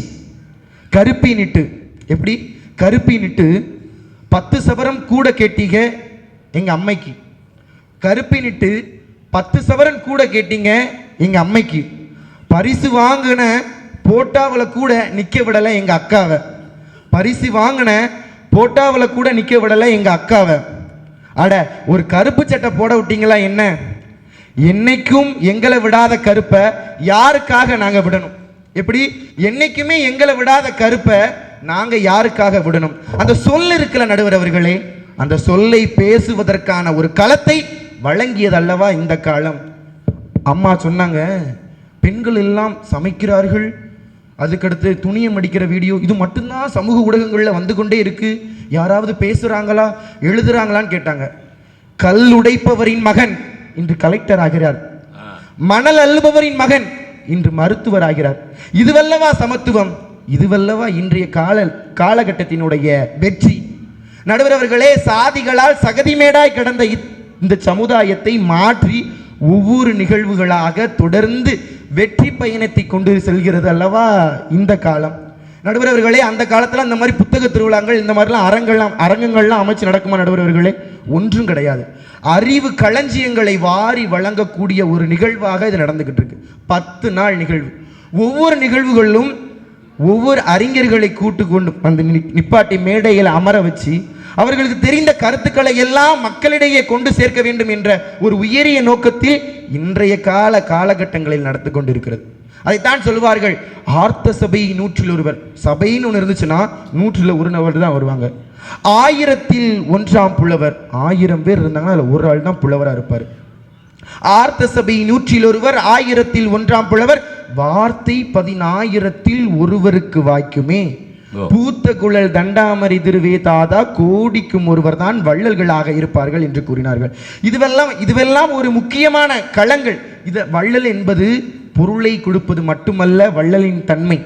இது போன்ற அறிவு சார்ந்த களஞ்சியங்களை எடுத்து மக்களிடையே கொண்டு சேர்ப்பதும் ஒரு உன்னதமான வள்ளல் தன்மை தான். ஆகவே நடுவர் அவர்களே, இதுவல்லவா வள்ளல் தன்மை. சரி நடுவர் அவர்களே, அந்த காலத்தை குறிப்பிட்டே பேசிக்கிட்டே இருந்தாங்க. இந்த காலத்துல எத்தனை உதவிகள் செய்யறாங்க. திருமணம் பேசிக்கிட்டே இருந்தாங்க. திருமணம்லாம் 2 மனங்கள் சேர்ந்து ரிஜிஸ்டர் ஆஃபீஸில் போய் பண்ணுறாங்கன்னு உங்கள்கிட்ட சொல்லிட்டேன். பண்ணி முடிச்சுட்டு ஏதாவது ஒரு ஆசிரமத்துக்கு போகிறாங்க. ஆசிரமத்துக்கு போயிட்டு அங்கே இருக்கக்கூடிய குழந்தைகளாக இருக்கட்டும், முதியவர்களுக்காக இருக்கட்டும், போய் உணவிட்டு அந்த மகிழ்ச்சியை உணரக்கூடிய காலமாக இருப்பது இந்த காலமாக இருக்குது நடுவர் அவர்களே. அதோடு மட்டும் நின்று விடவில்லை. நம்ம அடுப்பு ஊதுகின்ற பெண்களுக்கெல்லாம் படிப்பதற்கு கேட்டுக்கொண்டு இருந்த காலத்தை எல்லாம் நொறுக்கி விட்டு கரண்டி எல்லாம் பிடிங்கிட்டு, இந்தாங்கம்மா புத்தகத்தை பிடிங்க, ஆணாக இருக்கட்டும் பெண்ணாக இருக்கட்டும், நீங்க படிச்சு மேலே வாங்க. சிகரம் என்பது அடுத்தவர்களுடைய உயரத்தை தொடுவதல்ல. எப்படி சிகரம் என்பது அடுத்தவர்கள் யாரோ ஒரு ஆள் தொட்டுட்டு போயிட்டார் அந்த வசரத்தை, அதை போய் தொடுறதல்ல சிகரம் தொடுவது. உன்னினுடைய அதாவது ஒவ்வொரு தனிநபருடைய உயரத்தை தொடுவதுதான் சிகரம் தொடுவது என்று விளக்கிக் கொள்ளுகின்ற அளவிற்கு செயல்படுவதுதான் இந்த காலகட்டத்தில் இருக்கிறது. மாணவர்களிடையே தொடர்ந்து தமிழ் சார்ந்த இலக்கியம் சார்ந்த பல்வேறு துறைகளில் அரசும் அரசு சார்ந்த அலுவலர்களும் தொடர்ந்து பணியாற்றி கொண்டே இருக்கிறார்கள். மாணவர்களிடையே இவங்க சொன்னாங்க, இப்போலாம் திருக்குறள் தெரியலையா, கம்பராமாயணம் தெரியலையா, சிலப்பதிகாரம் தெரியலையா, இலக்கியங்களே மாணவர்களுக்கு தெரியலங்கிற ஒரு பொய்யான குற்றச்சாட்டை வச்சிருக்காங்க. தொடர்ந்து மாணவர்களிடையே இளைஞர்களிடையே இந்த தமிழ் சமுதாயத்தின் வரலாறு சார்ந்த அறிவியல் சார்ந்த முக்கியமான தலைவர்கள் போன்ற உன்னதமான கருத்துக்களை இளைஞர்களிடையும் மாணவர்களிடையும் கொண்டு சேர்க்கக்கூடிய பணியினை இந்த அரசு தொடர்ந்து செய்து கொண்டே இருக்கிறது. இதுவல்லவா இந்த காலத்திற்கான மகிழ்ச்சி என்று நடுவர் அவர்களே, ஆளை திருடிட்டு அதாவது ஆளை கடத்திட்டு போறவனை கூட மன்னிச்சிடலாம், இந்த காலத்தை கடத்துறாங்க தெரியுமா, அவங்கள மட்டும் மன்னிக்கவே கூடாது. கால நேரம் கருதி காலத்தை கருத்தில் கொண்டு சொன்னா பெண்கள் எல்லாம் சொன்னா கேட்டுட்டு அமைதியா போகணுங்கிறதெல்லாம் அந்த காலம். முதல்ல பெண்களை கை வைப்பதே ஒரே ஒரு சொல்லால் தான். என்ன சொல் தெரியுமா? நடத்தையில் கை வைப்பார்கள்.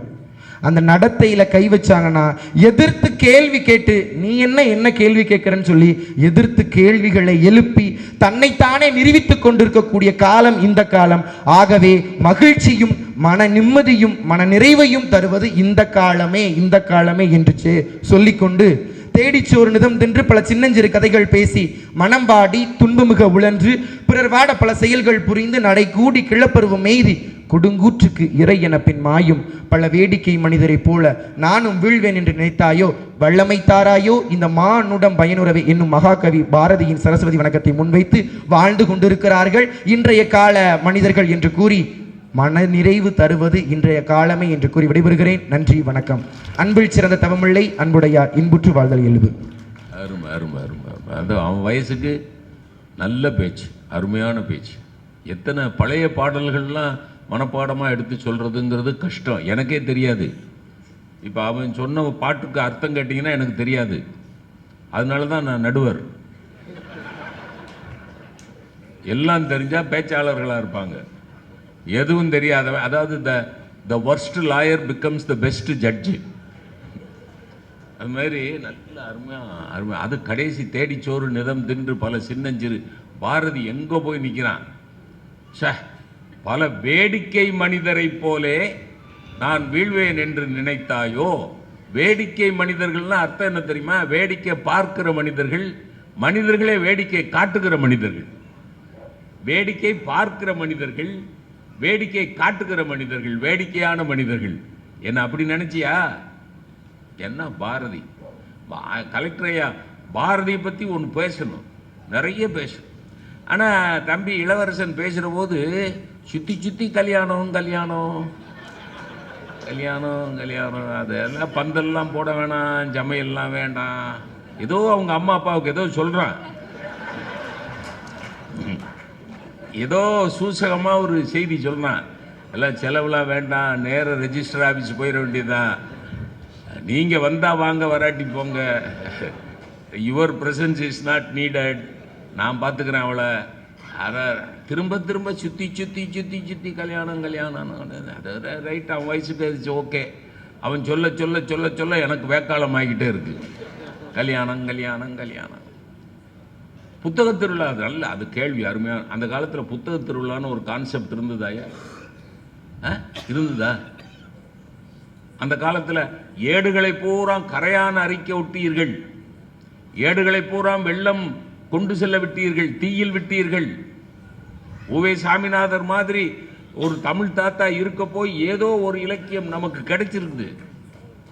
இன்னைக்கு புத்தகங்களை பாதுகாத்து அந்த புத்தகங்களை காட்சியாக்கி வாங்க வச்சு வாசிக்க வைக்கக்கூடிய ஒரு வளமான பண்பாட்டு செழுமை இன்னைக்கு வளர்ந்துருக்கிறது. அப்படின்னு சொன்னால் அது இந்த காலத்தில் தானே பாசிபிள். யோசிச்சு பாருங்க. வைரமுத்து வரி நான் ஒரு குறிப்பு எடுத்துட்டு வந்தேன். வைரமுத்து எழுதியிருக்கிறார், மணல் கருகும் பாலையில் என்னை விடுங்கள். அது நல்ல வரி. மணல் கருகும் பாலையில் என்னை விடுங்கள், நான் இருப்பேன். ஜீவராசி இல்லாத தீவில் என்னை விடுங்கள், நான் இருப்பேன். காற்றே தொடாத கிரகத்தில் என்னை விடுங்கள், நான் இருப்பேன். புத்தகம் இல்லாத அறையில் என்னை பூட்டுங்கள், 2 மணியில் இறப்பேன். எப்படி? தீவுல விடு, கிரகத்தில் விடு, நான் இருப்பேன். ஆனா புத்தகம் இல்லாத அறையில் அடைத்து விட்டால் 2 மணி நேரத்தில் நான் இறப்பேன். ஆக இன்னைக்கு தலைப்பு மகிழ்ச்சின்னு போட்டீங்களே, ஆகச்சிறந்த மகிழ்ச்சி புத்தக வாசிப்பு தான். ஆகச்சிறந்த மகிழ்ச்சி. நீங்க இ ரீடிங், கொசு ரீடிங்லாம் சொல்றீங்கல்ல, இ ரீடிங், கொசு ரீடிங், பாச்சா ரீடிங் எல்லாம் சொல்றீங்கல்ல, அந்த இ ரீடிங் வந்து கண்ணு கெட்டு போகும், மூளை சூடாகி போகும். நீங்க படுத்துக்கிட்டே மொபைலை பார்த்துக்கிட்டே இருந்தீங்கன்னு வைங்க, கொஞ்ச நேரத்தில் மண்டை சூடாயிரும். ஆனால் அதே சமயத்தில் ஒரு புத்தகத்தை நல்லா தலையை உயரமாக வச்சுக்கிட்டு ஒரு புத்தகத்தை பின்னாடி லைட் வச்சு புத்தகத்தை வாசிக்கிட்டே இருக்கிறீங்க, அப்படியே கண்ணு கிறக்குது. புத்தகத்தை எங்கே வைப்பீங்க? நெஞ்சில் வச்சுக்கிட்டு அப்படியே தூங்கிடுவீங்க. நெஞ்சுக்கு நெருக்கமான ஒரே மகிழ்ச்சி புத்தகம். அதுக்கு ஒரு திருவிழா அந்த காலத்தில் இருந்தது, ஏடு, எழுத்தாணி. ஆனால் அந்த காலத்து புலவர்களை பாராட்டணும் சார். நம்ம இப்போ அப்படி அப்படி அப்படி எழுதுகிறோமே, இங்கு பேனா வச்சு, இது ரீஃபில் பேனா வச்சு. அந்த காலத்தில் அவன் ஏட்டில் எழுதுறதுக்கு எவ்வளோ கஷ்டப்பட்டுருப்பான் சார். கிடுகிடுன்னு எழுதியிருக்க முடியுமா? ஒன்று எழுதிருக்கணும், ஒவ்வொரு எழுத்தாக எழுதியிருக்கணும். அந்த ஏடையெல்லாம் பறி கொடுத்தது அந்த காலம். ஆனால் இன்னைக்கு புத்தகமாக்கி வாழ வைக்கிறது. நீங்கள் லைப்ரரி போங்க, அண்ணா நூலகம் போங்க, மதுரையில் கலைஞர் நூலகம் போங்க, எல்லாம் பாதுகாத்து வச்சிருக்கோம். அந்த அளவுக்கு சயின்டிபிக் இம்ப்ரூவ்மெண்ட். இன்னைக்கு புத்தகங்களுக்கு அழிவில்லை, அதை நிரூபிக்கிறது இந்த காலம். அதை தம்பி அருமையாக பேசிக்க, இளவரசன் சூப்பர். இப்போ சுருக்கமாக தீர்வு சொல்லுவேன். ஏற்கனவே நான் சொன்ன டைம் 9:30, அது கிராஸ் ஆயிடுச்சு. வேறு வழி இல்லை. இன்னும் ஒரு 5 நிமிஷம் கொடுங்க, நான் முடிச்சு. ஆனால் எனக்கு இருக்கிறீங்க பார்த்தீங்களா, அது எனக்கு ரொம்ப ரொம்ப சந்தோஷம். தீர்ப்பை கேட்டுட்டு போகணும். ஏன்னா இன்றைய நீதிமன்றங்கள் விசித்திரமான பல வழக்குகளை சந்திக்கின்றன. நாய்க்கு சோறு வைக்கலாமா, வைக்கக்கூடாதா? மலையில் தீபம் ஏற்றலாமா, ஏற்றக்கூடாதா? இந்த ஒரு வழக்கு தான் வரல. வக்கீல் கல்யாணம் பண்ணிக்கலாமா, கூடாதா? அது வந்து அதுக்கு ஒரு நீதிபதி தீர்ப்பு சொல்லுவார். நானே கல்யாணம் பண்ணிக்கிடாத போது வக்கீல் என்ன கல்யாணம் பண்ணுறது? அதை தீர்ப்பை கேட்கணும்னு உட்கார்ந்துருக்கீங்க பாருங்க. அதுக்காக ரொம்ப ரொம்ப சுருக்கமாக சொல்லிடுறேன், வேக வேகமாக.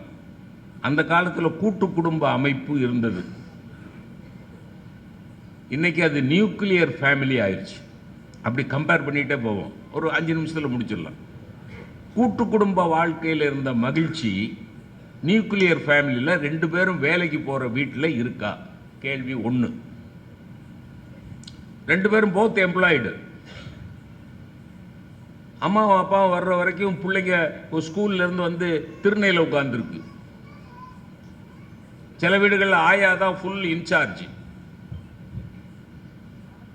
ஆயா ஷெரிலாக்கு பாலில் போட்டு ஆயா குடிச்சுக்கிட்டு இருக்கா. இது குழந்தைக்கு வாங்கி பசிக்கையில் குடுன்னு கொடுத்துட்டு 2 பேரும் வேலைக்கு போயிட்டாவளா. இவன் ஷெரிலாக்க ஆயா கலக்கி அவ குடிச்சு புஷ்டியா இருக்கா ஆயா. கூட்டு குடும்ப வாழ்க்கையில ஒருத்தர் கேலி பண்ணிக்கிட்டு, மதினி சொன்னீல, சொன்னார மதினி அண்ணி. மதினிங்கிற வார்த்தைக்கு அர்த்தம் என்ன தெரியுமா? என் தாயார் காலமாயிட்டானா எனக்கு அடுத்த மாதா நீங்கிறது தான் மதினி. அதான் அர்த்தம். எனக்கு நீ தான் அம்மா, என் அண்ணன் பஞ்சாதி தான் எனக்கு அம்மா, மாதா நீங்கிறது தான் மதினி. ஒருத்தருக்கு ஒருத்தர் கேலி பண்ணிட்டு, எங்க மைனிலாம் என்ன எப்படி கேலி பண்ணிடுவா?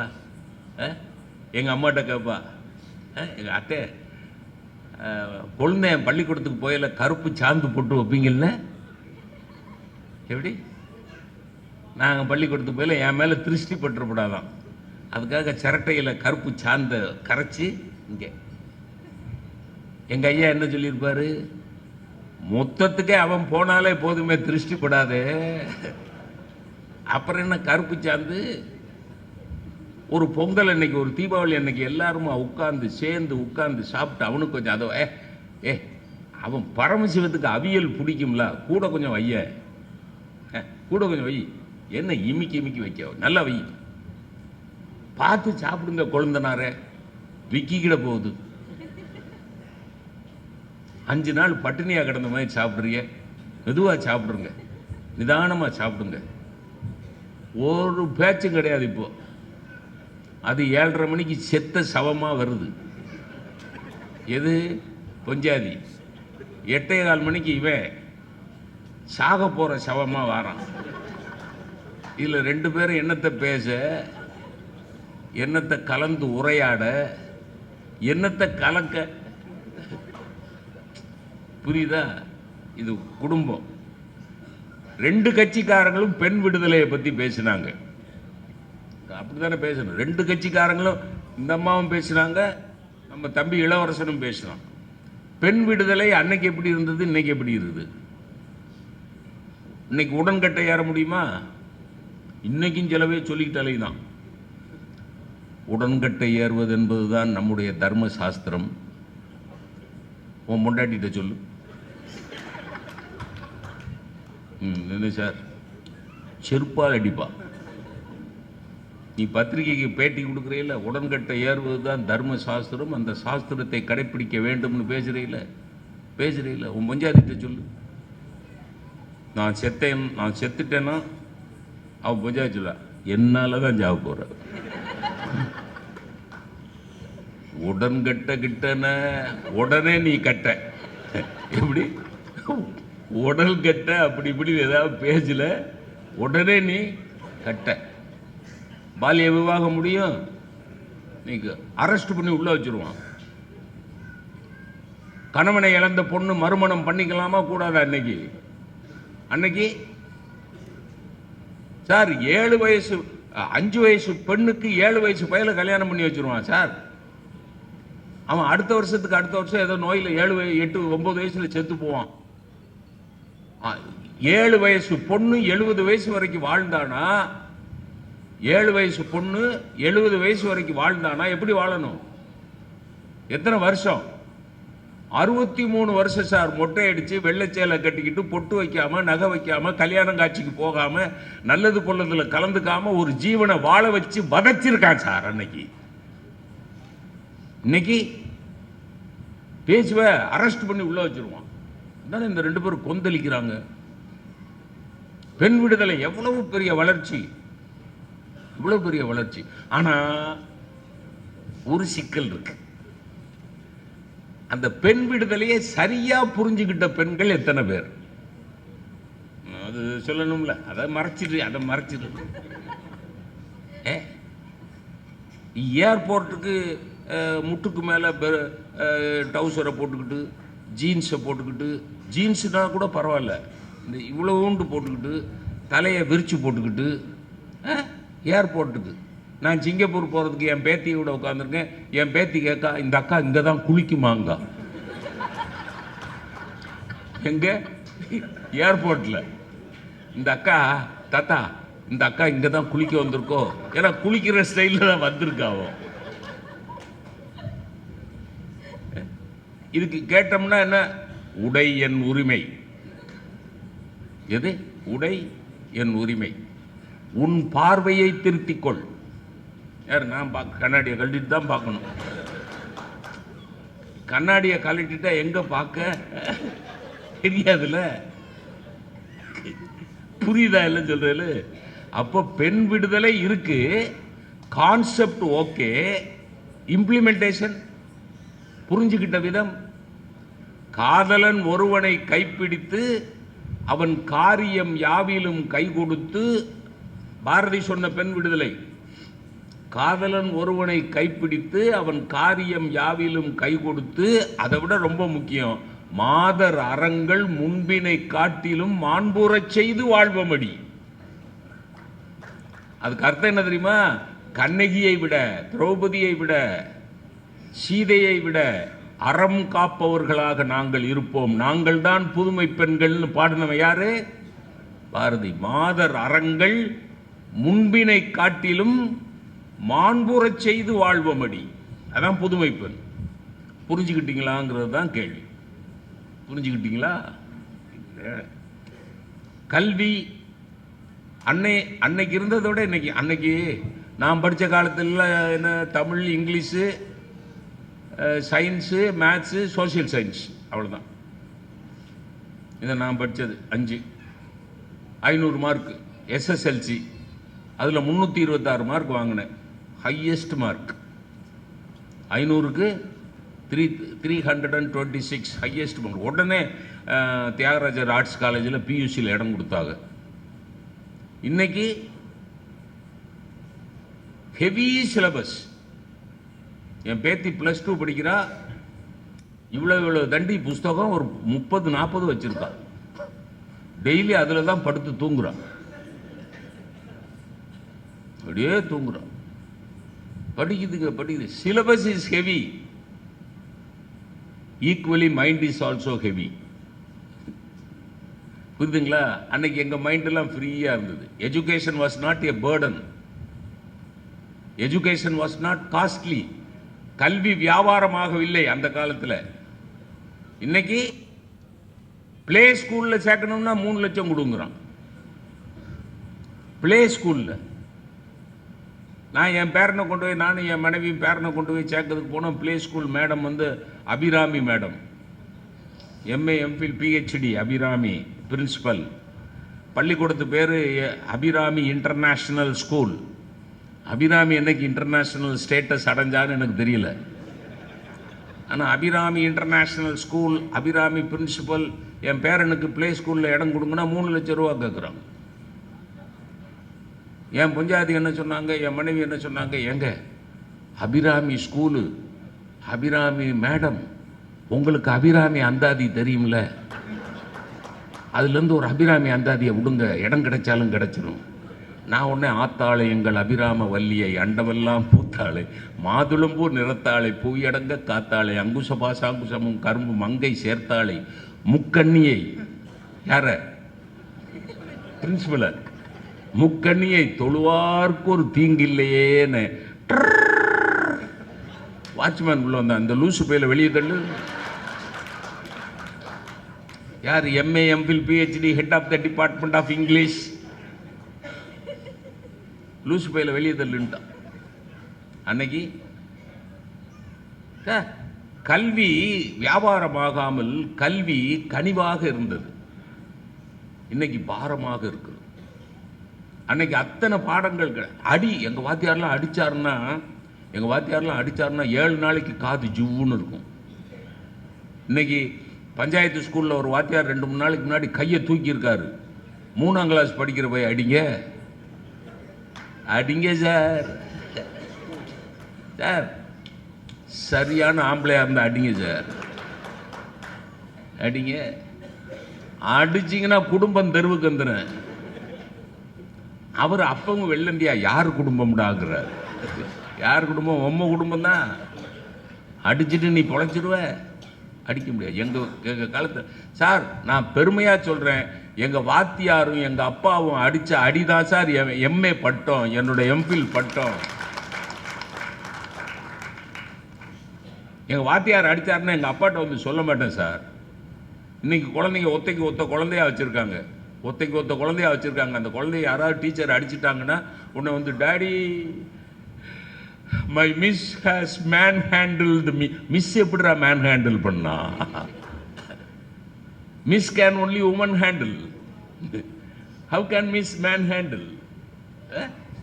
என்னை அடிச்சுட்டாங்கன்னா ஒன்று அப்பாவும் அம்மாவும் போய் என் புள்ள ஒத்தைக்கு ஒத்த புள்ள கருவேப்பிலை கொத்து மாதிரி வச்சிருக்கேன், அந்த பிள்ளைய நீங்கள் கை நீட்டி எப்படி அடிக்கலாம்? I will go to the court. நான் என்னை அடிச்சா எங்க அப்பாட்ட வந்து சொல்ல மாட்டேன். ஏன் தெரியுமா? ஏன்? எங்க அப்பாவும் தூக்கி போட்டு மிதிப்பாரு, எங்க அப்பா என்னை போட்டு அடிப்பாரு. என்ன சொல்லி அடிப்பாரு தெரியுமா? அதான் முக்கியம். அந்த காலத்துக்கு இந்த காலத்துக்குள்ள வித்தியாசம். என்ன சொல்லி அடிப்பார் தெரியுமா? படிச்ச வாத்தியார் நீ தப்பு பண்ணாம அடிப்பாரா? அதான் முக்கியம். அப்ப வாத்தியார் படித்தவர், இன்னைக்கு வாத்தியார் படித்தவர் தான், ஆனா போக்சோ சட்டத்தில் கைதாகிறார்.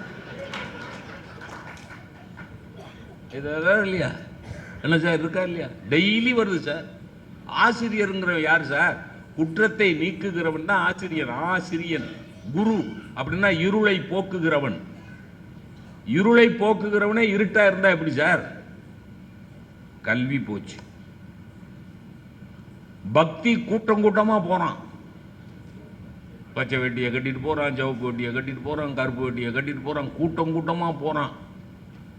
அந்த காலத்துல பக்திக்கு ஞானசம்பந்த பெருமான் தேவாரத்தில் எப்படி பக்தி செய்யணும்னு சொன்னார் தெரியுமா? காதலாகி கசிந்து கண்ணீர் மல்கி ஓதுதல், அதான் பக்தி. கரன்னு கண்ணீர் வரணும், மனம் கசியணும், அதான் பக்தி. இன்னைக்கு நம்ம தென்காசி கோயிலை சுத்தி ஐயப்பமாரு சாம் ஏய் சாம் ஏய், அவரு ஐயப்பனை யோசிக்கிறாரு, யாரு ரவுடியை கூப்பிடுற மாதிரி கூப்பிடுறாங்க சார். சாமியே அப்படின்னா என் உடம்பு அப்படியே புல்லரிக்கணும் சார், அதான் சார் பக்தி. அதான் பக்தி. இன்னைக்கு சாமியை சாமியோ. அந்த காலத்தில் குறவும் குறத்தி தான் அப்படி கூப்பிடுவாங்க. அது சொன்னா சண்டைக்கு வந்துடுவான், சாதியை சொல்லிட்டான்னு. அது சொல்றது அப்படிதான் சொல்லுவான். பக்தி சமையல் பூரா கேட்ஜெட்ஸ். விறகடுப்பில் சமைச்ச சமையல், மண்பானையில் சமைச்ச சமையலில் உள்ள ருசி குக்கரில் வரமாட்டேங்குது. இந்த ஃப்ரிட்ஜுன்னு ஒன்று கண்டுபிடிச்சான் பாருங்க, அந்த பையில நடு ரோட்டில் வச்சு அடிக்கணும். 7 நாளைக்கா ஒரே குழம்பு. கணவன் கேட்குறான், இன்னைக்கு என்ன குழம்பு? குழம்பு என்ன குழம்புன்னு கேட்டா, குழம்பு 7 நாளைக்கு முன்னாடி வச்சது, இது என்னன்னு கண்டுபிடி. அவன் எல்லாம் சயின்டிஸ்டா, இது என்ன குழம்புன்னு கண்டுபிடில. அன்னைக்கு பாட்டி ரசம் வச்சானா சார், 15 பேருக்கு சமைப்பா சார். கையில் இப்படி உப்பு அள்ளி அப்படி போட கரெக்டாக இருக்கும் சார் உப்பு. எங்கள் ஆச்சி 15 பேருக்கு சமைப்பா கூட்டு குடும்பத்தில். சும்மா அப்படி குத்து மதிப்பாக அப்படி எடுத்து பார்ப்பா, இத்தனை பேருக்கு இவ்வளோ ரசம், இதுக்கு இவ்வளோ உப்பு. இன்னைக்கு அது என்ன ஃபோனு, இந்த செல்ஃபோன் வச்சுக்கிட்டு சமைத்து பார். அவன் தெளிவாக தான் சொல்லியிருக்கான், சாப்பிட்றாத, சமைச்சு பார், சாப்பிட்றாத. அவள் சமைச்சு வச்சிருக்கா, அப்படியே மேலோட்டமாக பார்த்துட்டு உயிர் பயம் இருந்ததுன்னா ஓடி போயிடு, சமைத்து பார்.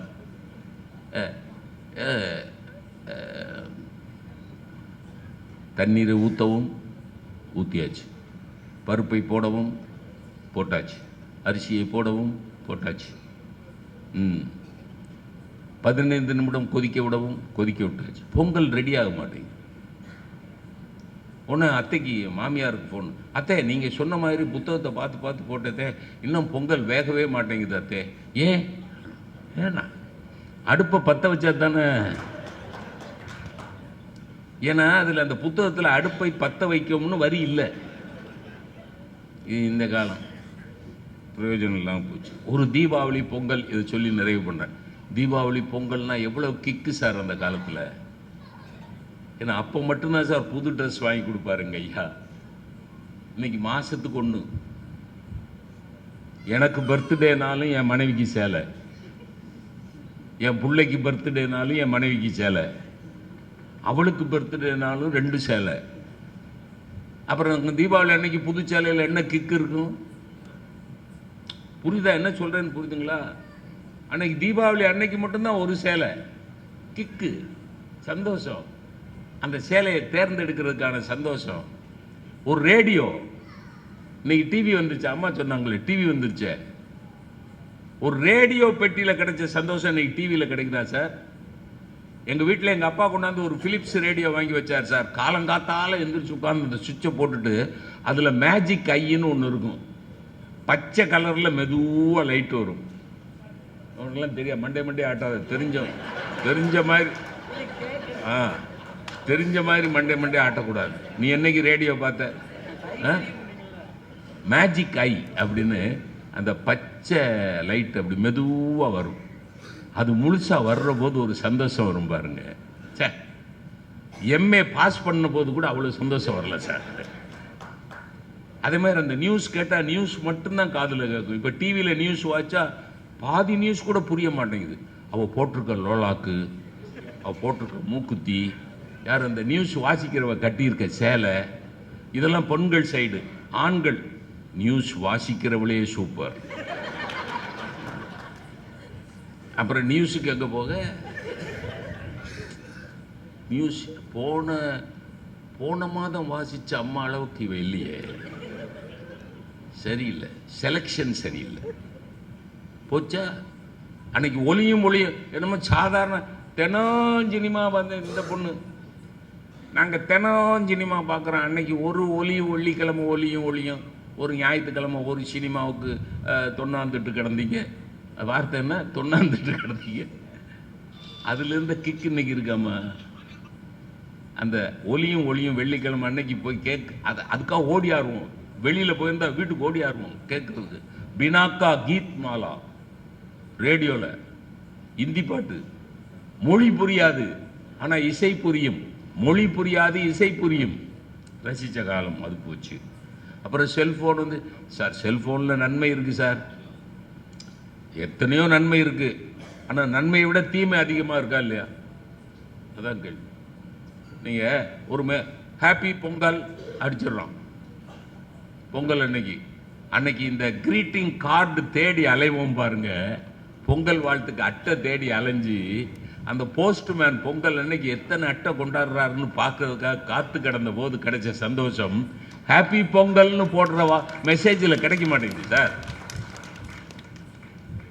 அதுலேயும் ஹாப்பின்னு HAPPY போட மாட்டேங்கிறாங்க, HPY.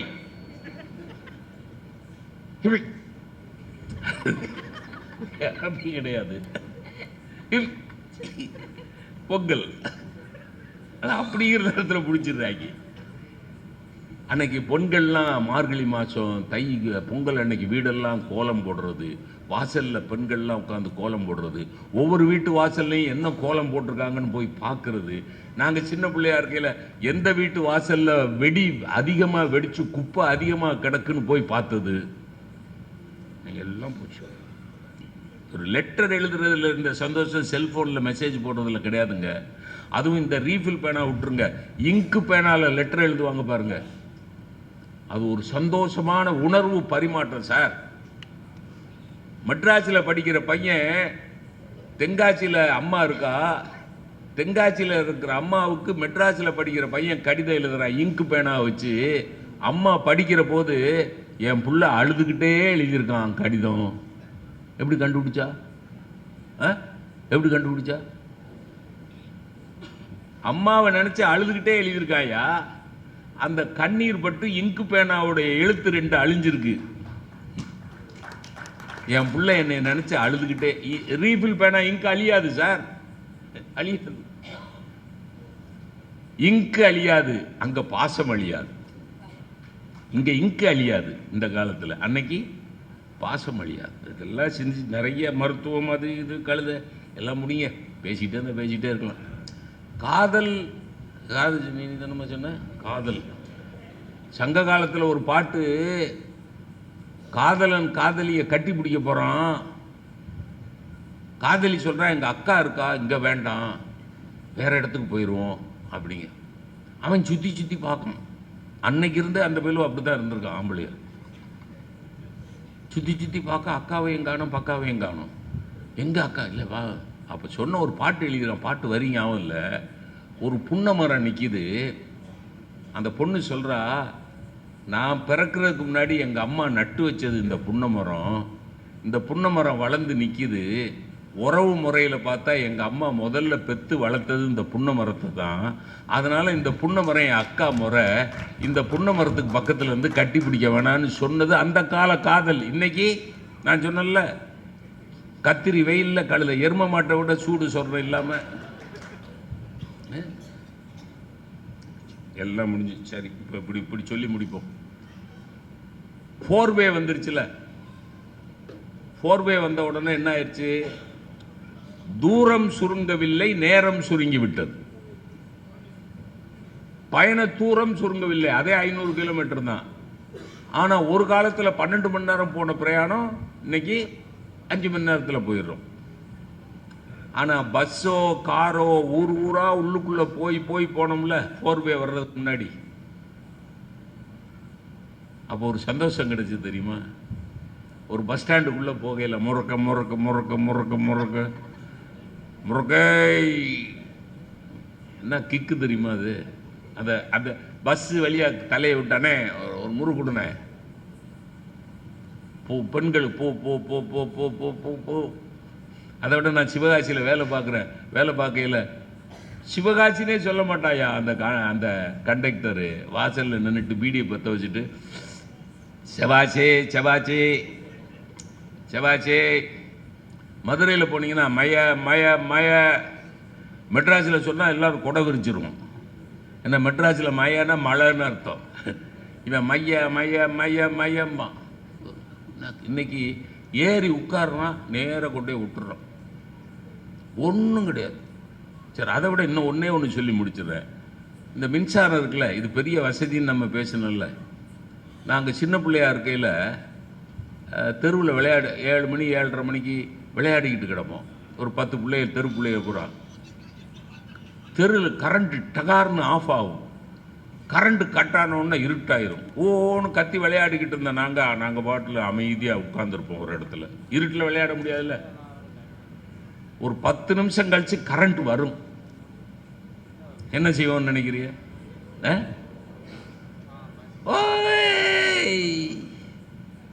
கரண்ட்டு வந்தா அவ்வளோ சந்தோஷம். இன்னைக்கு வசதி பெருகி போச்சு.